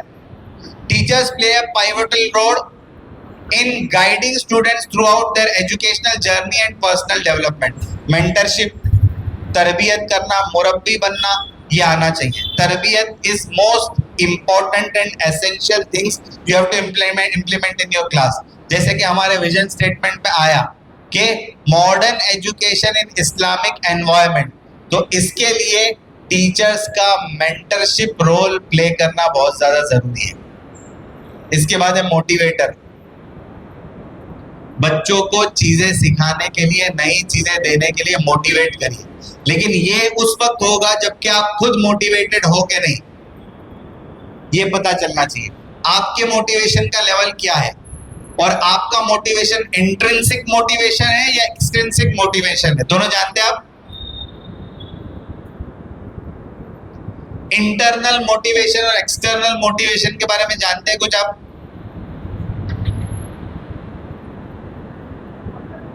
होमवर्क दो, ज्यादा हो जाएगा.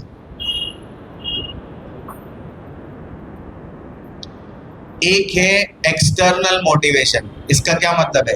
किसी ने कोई रिवॉर्ड दे दिया, किसी ने शाबाशी दे दी, किसी ने इनाम दे दिया कि भाई ये कर, तो बाहर की किसी चीज के जरिए से आप मोटिवेट होते हो कि ये मिलेगा तो ये करेंगे. और एक है इंटरनल मोटिवेशन. अंदर से आपका जज्बा पैदा होता है कि मुझे तो ये करना है, ये मेरी कौम के बच्चे हैं, ये मेरी मुल्क के बच्चे हैं, ये मेरी मिल्लत के बच्चे हैं, ये अल्लाह के रसूल के उम्मती है, इनको आगे ले जाना मेरी जिम्मेदारी है. अंदर से अगर आपके अंदर ये आवाज आती है तो ये है इंटरनल मोटिवेशन. एक्सटर्नल मोटिवेशन जब तक बाहर की चीजें होगी तब तक आप काम करेंगे, लेकिन अगर अंदर से आपको कोई चीज मोटिवेट कर रही है काम को करने के लिए, तो फिर ये कभी खत्म नहीं होता है. आपको खुद अपना असेसमेंट करना है कि भाई मुझे इंटरनल मोटिवेशन ज्यादा पुल करता है या एक्सटर्नल मोटिवेशन ज्यादा पुल करता है. Is it making sense? समझ में आ रही है बात? Next is role model. Role model के बारे में बहुत सारी चीजें मैंने आपको बता दी ऑलरेडी कि रोल मॉडल अगर आपको बनना है तो आपको क्या करना पड़ेगा, किस तरीके से काम करना पड़ेगा.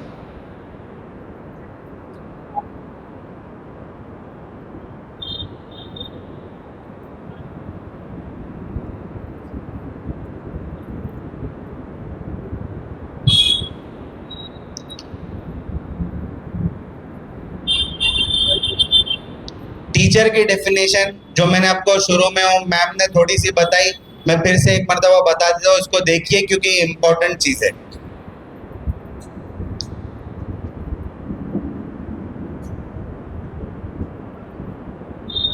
बहुत सारी डेफिनेशन आपको टीचर की मार्केट में मिलेगी. एक आइडियल टीचर कैसा होना चाहिए? Ideal teachers are those who use themselves as bridge. Ideal teacher को as a bridge काम करना पड़ेगा. Bridge काम करने के लिए, bridge का मतलब ये है कि सबसे पहले आपके अंदर सेक्रीफाइस और कुर्बानी का जज्बा आना चाहिए. देखिए, मुअल्लिम होना, टीचर होना एक ऐसी जिम्मेदारी है जो मैंने आपको शुरू में बता दिया, जिसकी निस्बत बराह रास्त अल्लाह के रसूल के साथ है. तो दुनियावी कितनी ही बड़ी सैलरी और कितना ही बड़ा रिवॉर्ड आपको दिया जाए, आपकी खिदमत का बदल नहीं हो सकता है.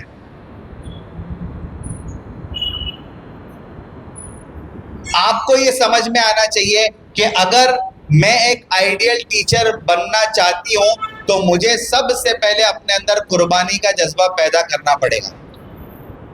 क्यों? क्योंकि दुनिया में रहते हुए मेरी खिदमत का जब कोई बदल हो ही नहीं सकता है, तो इसका बदला मुझे अल्लाह से लेना है.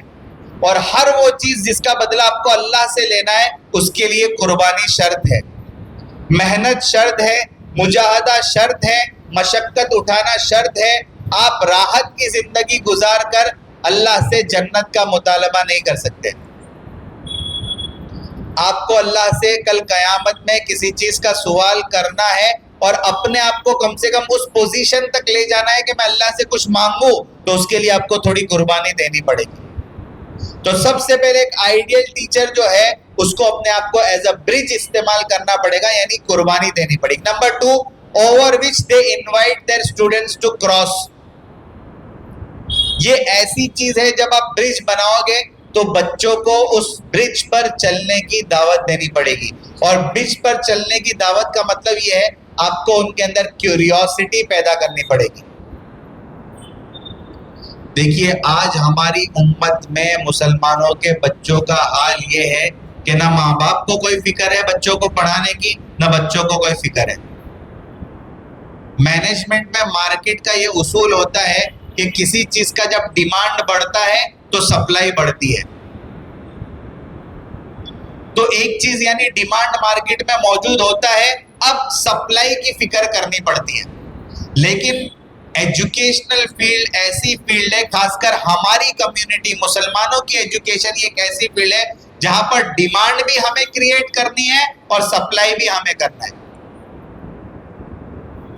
तो बच्चों के अंदर क्यूरियोसिटी, उनके अंदर जिज्ञासा, उनके अंदर उत्सुकता, ये भी आपको पैदा करनी है और फिर डिलीवर भी आपको करना है। तो कम्युनिटी के बेस्ट टीचर होने का मतलब ये है कि कुर्बानी देने के बाद आपको बच्चों के अंदर क्यूरियोसिटी का लेवल इंक्रीज करना है। Number 3, then having facilitated their crossing. जब बच्चे ब्रिज पर चलेंगे तो उंगली पकड़कर उनको ब्रिज पार भी करवाना है। ब्रिज पार करवाने का मतलब ये है, वक्तन फवक्तन, गाहे बगाहे आपको असिस्ट भी करना पड़ेगा और उनके प्रोग्रेस को प्रमोट भी करना पड़ेगा। असिस्टेंस में जितनी चीजें उनके एजुकेशनल ग्रोथ के लिए जरूरी है, वो सब चीजें आपको देनी पड़ेगी और उनके प्रोग्रेस के लिए जिन चीजों की जरूरत पड़ती है वो भी आपको देनी पड़ेगी। नंबर 4, जॉयफुल कोलैप्स, यानी कभी कभी बच्चा एजुकेशनल फील्ड में आगे बढ़ते हुए गिरेगा, तो आपको उन्हें सिखाना पड़ेगा कि failing is also a part of learning. हमारी कम्युनिटी में, पूरे इंडिया में सबसे ज्यादा ड्रॉप आउट्स हैं, यानी बहुत कम बच्चे 10th तक पहुंचते हैं, उससे भी कम बच्चे 12th तक पहुंचते हैं, उससे भी कम बच्चे ग्रेजुएशन तक पहुंचते हैं और बहुत ही नाम के बच्चे ग्रेजुएशन के आगे कुछ हासिल करने के लिए बढ़ते हैं। इसकी वजह यह है कि एक लेवल पर जाकर जब फेलियर को फेस करना पड़ता है तो बच्चा आगे बढ़ने से रुक जाता है। एज अ टीचर हमारी ये रिस्पॉन्सिबिलिटी है कि बच्चों के दिमाग में ये बात डालें कि failing is also part and parcel of game.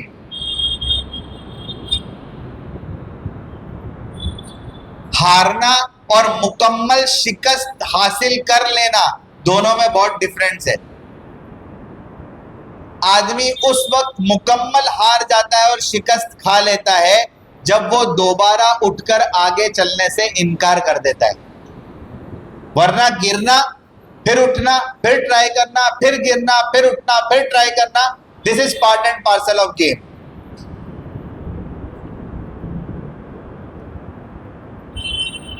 और लास्ट में encouraging them to build bridges of their own, आखिर में उनके अंदर क्रिएटिविटी इतनी ज्यादा इनकलकेट कर दीजिए कि वो खुद अपने ब्रिज बनाने वाले हो जाए।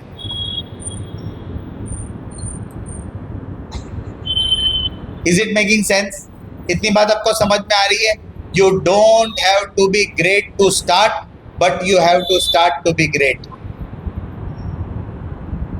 किसी चीज को शुरू करने के लिए आपका अजीम होना जरूरी नहीं है कि भाई मैं ग्रेट हो जाऊं उसके बाद मैं काम शुरू करूंगा या करूंगी, नहीं, बल्कि अगर आपको ग्रेटनेस तक पहुंचना है तो किसी चीज को शुरू करना जरूरी है। तो अभी आपका जो भी लेवल है, आप इस बात की कोशिश करिए और इस बात की शुरुआत करिए कि मुझे नेक्स्ट लेवल तक जाना है।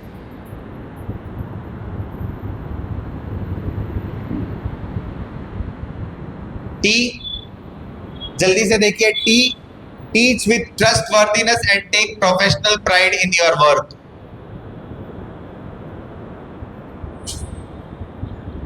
ईमानदारी के साथ, ट्रस्टवर्दीनेस के साथ काम करना है और काम में प्रोफेशनल प्राइड होना चाहिए।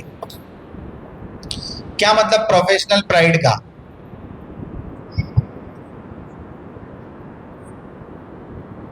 प्रोफेशनल प्राइड का क्या मतलब है जी? अजमत के साथ काम करना।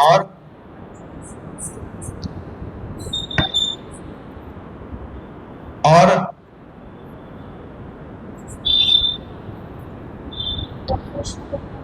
प्रोफेशनल प्राइड का मतलब यह है कि आपको अपने काम पर फख्र होना चाहिए कि मैं जो नई नस्ल को तैयार करने का काम कर रहा हूं, कर रही हो, इससे बेहतर कोई दूसरा काम हो नहीं सकता। इस जज्बे के साथ, इस जुनून के साथ आपको काम करना है कि भाई यही काम सबसे बेहतरीन काम है जो मैं कर रहा हूं। Number 2, educate and encourage the learner with excellent expertise. E, educate and encourage, आपको बच्चों को पढ़ाना भी है, उनको हौसला भी देना है, और इसके लिए आपको एक्सपर्टीज के लेवल तक जाना है।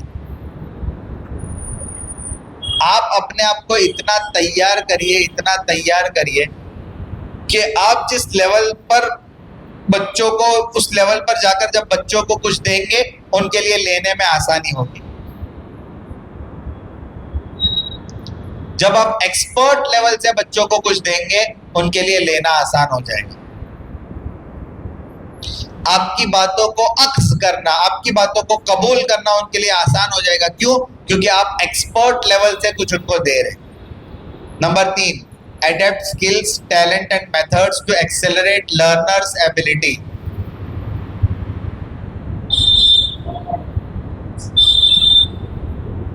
नई स्किल्स को सीखना, नए टैलेंट को सीखना, and methods to accelerate learners ability, सीखने वाले की एबिलिटी को आपको नेक्स्ट लेवल तक ले जाना है, तो आपको भी नई स्किल्स को अडेप्ट करना पड़ेगा। Number 4, create confident individuals who are ready to face future challenges.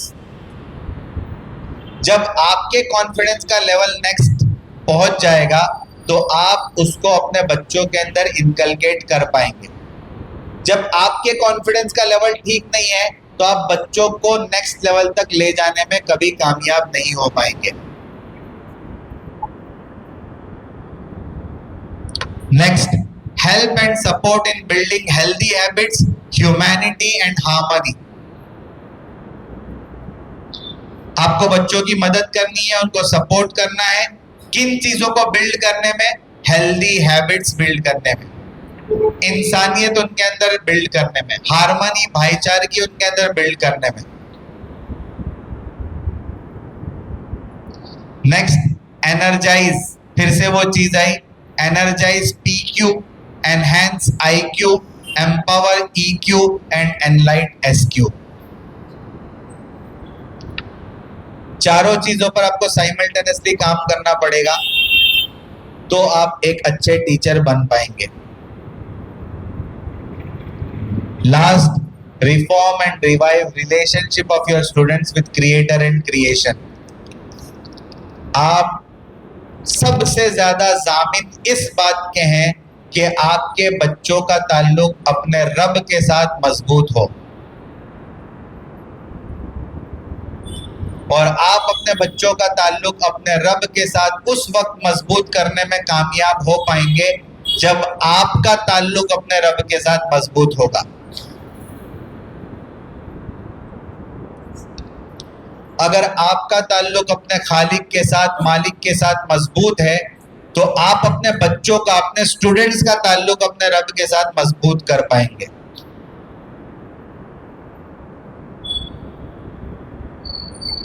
Is it making sense? ये है टीचर। फिर से एक बार देखिए, teach with trustworthiness and take professional pride in your work, educate and encourage the learner with excellent expertise, adapt skills, talent and methods to accelerate learners' ability, create confident individuals who are ready to face future challenges, help and support building healthy habits, humanity and harmony, energize PQ, enhance IQ, empower EQ and enlighten SQ. Last, reform and revive relationship of your students with creator and creation. मखलूक के साथ और खालिक के साथ, दोनों के साथ ताल्लुक मजबूत करना है, और ये उस वक्त होगा जब आपका मजबूत होगा तो बच्चों का भी मजबूत होगा। एक और होमवर्क मैं आपको दे रहा हूं, ये ग्रोथ माइंडसेट की बुक है फॉर टीचर्स। इस पर मेरे YouTube चैनल के ऊपर पूरा सेशन है टीचर्स के लिए, इसको आपको देखना है, इसके पॉइंट्स तैयार करने हैं, और फिर 15-20 दिन के बाद जो भी मैनेजमेंट डिसाइड करे, आपका एक इंटरनल वर्कशॉप होना चाहिए। उस इंटरनल वर्कशॉप में इस बुक के अंदर जो पॉइंट्स हाईलाइट किए गए हैं कि टीचर का ग्रोथ माइंडसेट कैसा होना चाहिए, उसके ऊपर एक एक टॉपिक को आप लोग डिसाइड कर लीजिए कौन कौन कवर करेगा। ये बुक की ऑथर है एनी ब्रॉक और हीथर हनली, इन दोनों की ये बुक है। इन्होंने कई बुक्स लिखी है, जिसमें से टीचर्स के ग्रोथ माइंडसेट के ऊपर ये बुक है K12।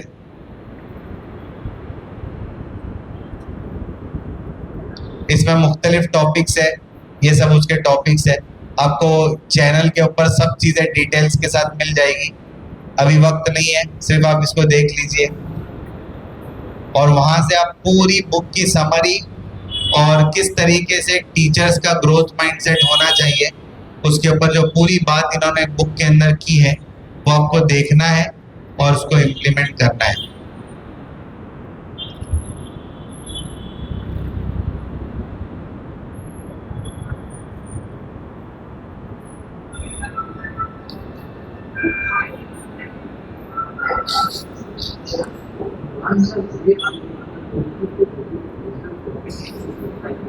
ये मराठी में बात कर रहा है, इसका नाम है रणजीत डिसले।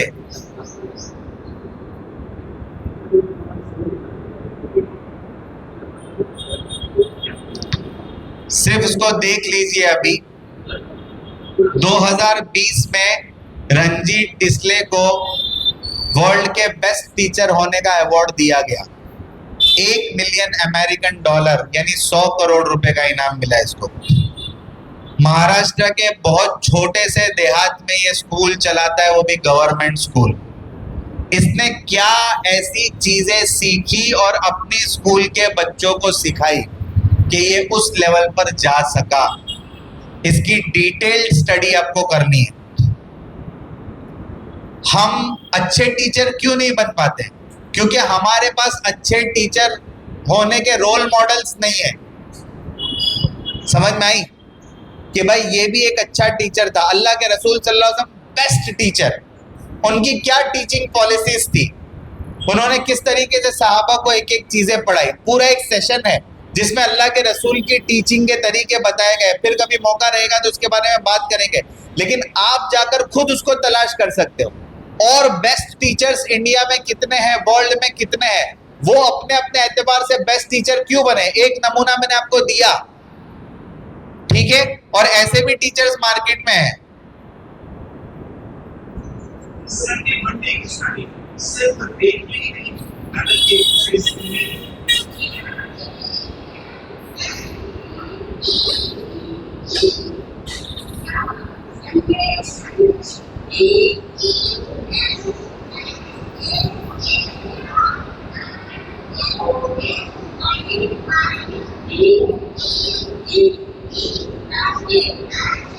सुना?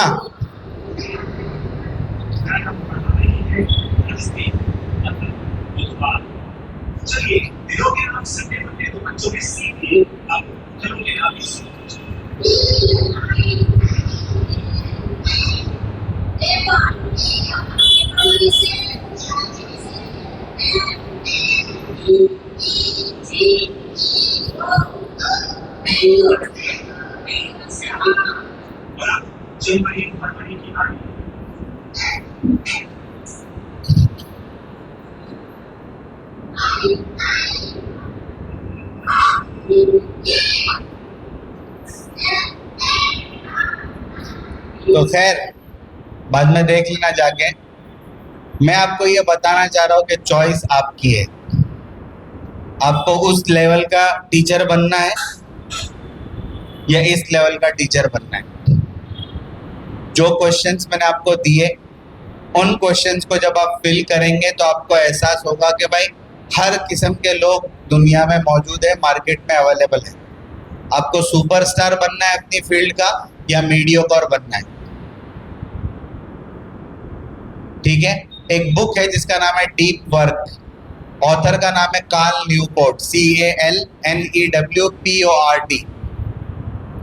कभी टाइम मिले तो इस बुक को भी देखिए आप। इसमें कार्ल न्यूपोर्ट का ये कहना है कि 21st सेंचुरी में 3 किस्म के लोग सरवाइव करेंगे। पहली किस्म का आदमी जो सरवाइव करेगा वो है हाईली टेक स्किल्ड वर्कर, जो टेक्नोलॉजिकली बहुत ज्यादा एडवांस है, उसको हर फील्ड में पता है कि मैं मेरी फील्ड में कौन सी नई टेक्नोलॉजी मार्केट में आ रही है, उसको आइडेंटिफाई करना, उसको अडेप्ट करना, उसको इम्प्लीमेंट करना उसको आता है। दूसरा आदमी सरवाइव करेगा कैपिटल ऑनर्स।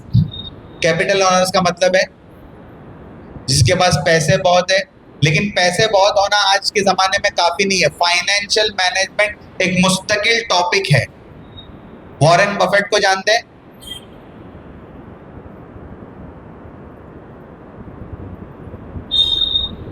सिलेबस के बाहर प्लीज क्वेश्चन मत करिए sir. Right? Warren Buffett is one of the richest person of this world. बड़े बड़े मल्टी मिलियनर्स उनसे इन्वेस्टमेंट के आइडियाज लेने जाते हैं।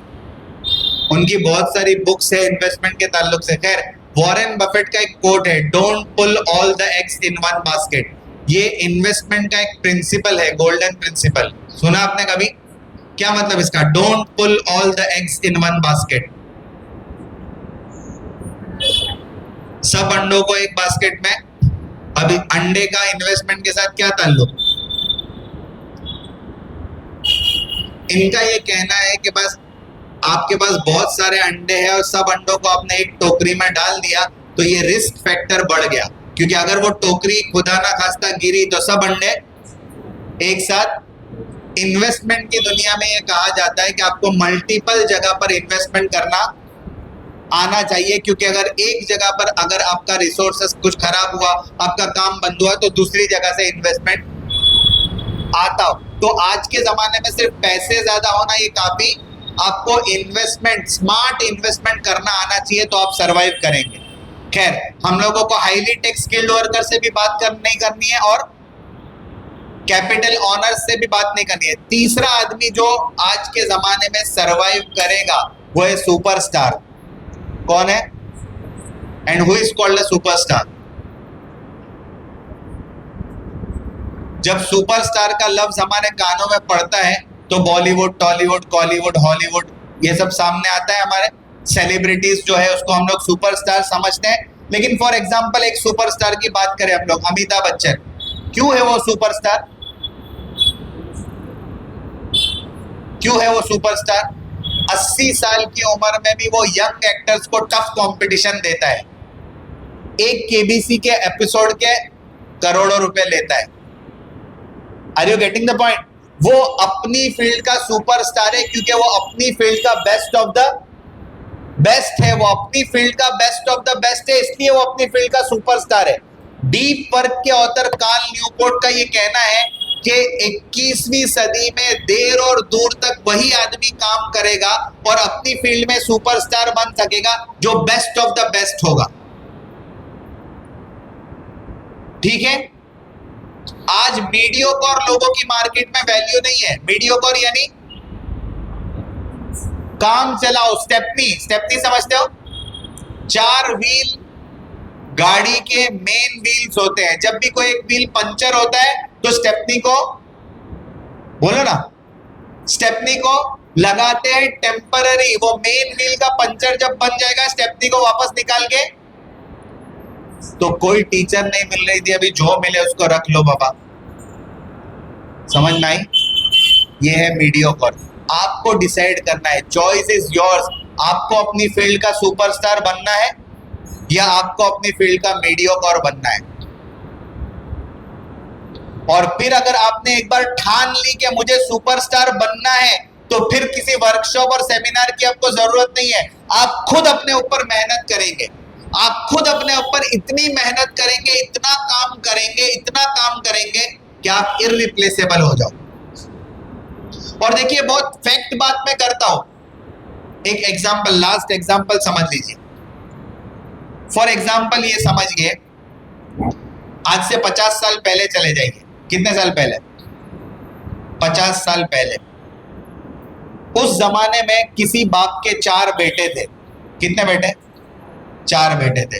अब उस बाप ने आखिरी वक्त में चारों बेटों को बुलाया और ये कहा कि भाई देखो, तुम 3 बहुत मजबूत हो, मेरा एक बेटा कमजोर है और इस कमजोर बेटे का मैंने जिंदगी भर ख्याल रखा, तो मैं चाहता हूं मेरे मरने के बाद तुम 3 मिलकर इसका ख्याल रखना। 50 साल पहले की बात है। तो क्या बोलेंगे बच्चे? जल्दी, टाइम नहीं है। क्या बोलेंगे कि अब्बा फिक्र मत करो, हम लोग ख्याल, राइट? यही जवाब होगा। सेम सिनेरियो आज के जमाने में अगर पेश आता है, सेम सिनेरियो आज के जमाने में अगर पेश आता है, पहले तो 4 बच्चे पैदा करना ही बंद कर दिया है और किसी ने पैदा भी किया तो चारों को मरने के वक्त साथ में जमा कर लेना बड़ी करामत की बात है। उसने जमा भी कर लिया और फिर ये बात की क्या कि भाई तुम 3 मजबूत हो, एक कमजोर है, इसका ख्याल रखना। तो क्या जवाब देंगे? क्या जवाब देंगे? तो बोलो जरा, क्या जवाब देंगे? करोड़ों कमाने वाला होगा तो भी क्या बोलेगा? मेरा पूरा नहीं होता है ना। राइट और रॉन्ग? बोलो ना जोर से, राइट। मेरा ही पूरा नहीं होता है तो इसका ख्याल। इसका क्या मतलब हुआ, समझ में आया? इसका क्या मतलब हुआ? इसका मतलब हुआ खून खून का, जोर से बोलो ना, खून खून का। आवाज नहीं आई, खून खून का। और आवाज नहीं आई, खून खून का। तो मैनेजमेंट टीचर का कैसे होगा और टीचर मैनेजमेंट के कैसे होंगे? नहीं समझ में आया? जब खून खून का नहीं है, नहीं समझ में नहीं आया?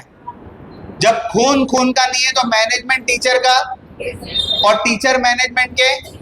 मैनेजमेंट को आपसे अच्छा, आपसे ज्यादा काम करने वाला, आपसे कम सैलरी लेने वाला मिलेगा और टीचर थोड़ी 19-20 हो रही है तो मैनेजमेंट क्या बोलेगा? और आपको भी कोई इससे कम काम लेने वाला और ज्यादा सैलरी देने वाला इंस्टीट्यूशन मिलेगा तो आप मैनेजमेंट को क्या बोलोगे? राइट? ऐसे ही बोलोगे ना?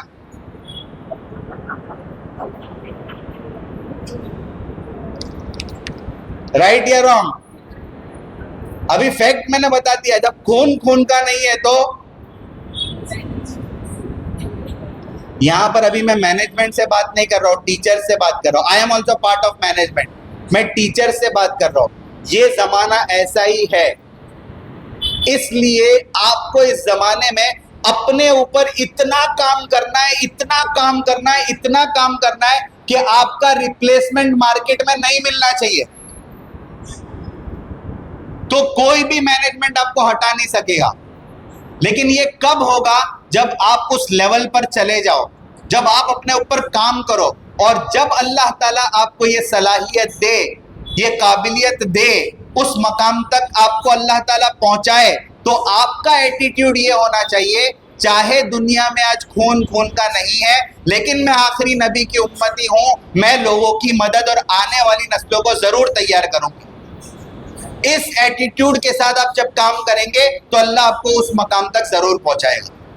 लेकिन अगर ये एटीट्यूड नहीं है, ये सोच नहीं है, इस तरीके से बस अपने आप को बड़ा बनाने के लिए आप काम करना चाहते हो, तो फिर वहां तक पहुंचने की जरूरत नहीं है। Is it making sense? आप अपने आप को तैयार करिए, अपने ऊपर जितना जितना आप काम करेंगे उतना ज्यादा निखार पैदा होगा और इसकी कोई लिमिट नहीं है। बस ये है कि आपको मुजाहदा करना पड़ेगा, मशक्कत करनी पड़ेगी, कंफर्ट जोन से बाहर निकलना पड़ेगा, तब जाकर आप उस मकाम पर पहुंचेंगे। और कोई भी पहुंच सकता है, एक पत्थर की भी तकदीर संवर सकती है, शर्त यह है कि सलीके से तराशा जाए। आपको मेहनत करनी पड़ेगी, अपने आप को निखारना पड़ेगा, वो चमक पैदा करनी पड़ेगी और फिर उस चमक को अपने बच्चों के अंदर मुंतकिल करना पड़ेगा। Are you all ready for it? आवाज नहीं आई? ये जोश ठंडा नहीं पड़ना चाहिए। आप सेल्फ मोटिवेशन पर काम करिए, अपने आप को खुद मोटिवेट करिए। हर दिन इस नियत के साथ क्लास के अंदर जाइए कि मेरी आज की क्लास कल की क्लास से बेहतर होनी चाहिए। और यही ईमान का भी तकाजा है कि मेरी जोहर की नमाज मेरी फजर की नमाज से बेहतर होनी चाहिए। मेरा अल्लाह से ताल्लुक कल से आज ज्यादा बेहतर होना चाहिए। नबी से मेरी मोहब्बत कल से आज ज्यादा बढ़नी चाहिए। इस मेहनत के साथ, काविश के साथ, कोशिश के साथ आप आगे बढ़ेंगे, अल्लाह ताला आपको कामयाबी ज़रूर देगा। समझ में आ रही है बात? इतनी बात समझ में आ गई? मैंने 2-3 होमवर्क्स आपको दिए। क्या क्या? वो 3 स्कूल्स का दिया। एक दूसरा होमवर्क है PQ IQ EQ वाला, इमोशनल इंटेलिजेंस के बारे में। हॉवर्ड गार्डनर की इसी नाम से बुक है, इमोशनल इंटेलिजेंस बुक का नाम है। ऑथर का नाम है हॉवर्ड गार्डनर, या जिसने इमोशनल इंटेलिजेंस को पूरा डेवलप किया है। उसमें 6 किस्म के अलग अलग इंटेलिजेंसेस होते हैं। उसके ऊपर पूरा कैसे काम है वो आप देखिए। डीप वर्क, इसके बारे में थोड़ा सा मैंने बताया, और आपको इसके ऊपर बिल्ड करना है। और वो ग्रोथ माइंडसेट वाला जो वीडियो है, और भी बहुत सारे वीडियोस है मेरे चैनल पर, आपको टाइम मिले तो आप उसको ज़रूर देखिए।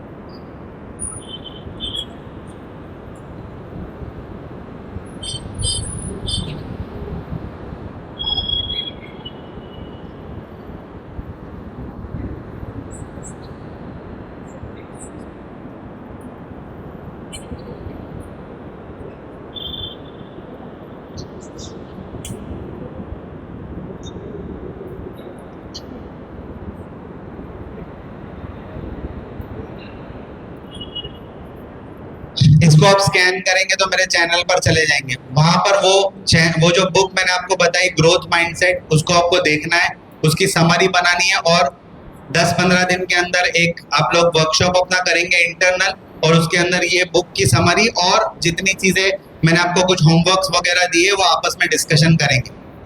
ठीक है? उसकी मैम जो भी डेट्स है वो फाइनल करके मेरे को बताइए कि इस डेट में हम लोग करने वाले। अगर मैं अवेलेबल होऊंगा तो मैं आ जाऊंगा उस दिन। ठीक है? और कोई क्वेश्चन है, कोई सवाल है आज के सेशन से रिलेटेड? जी,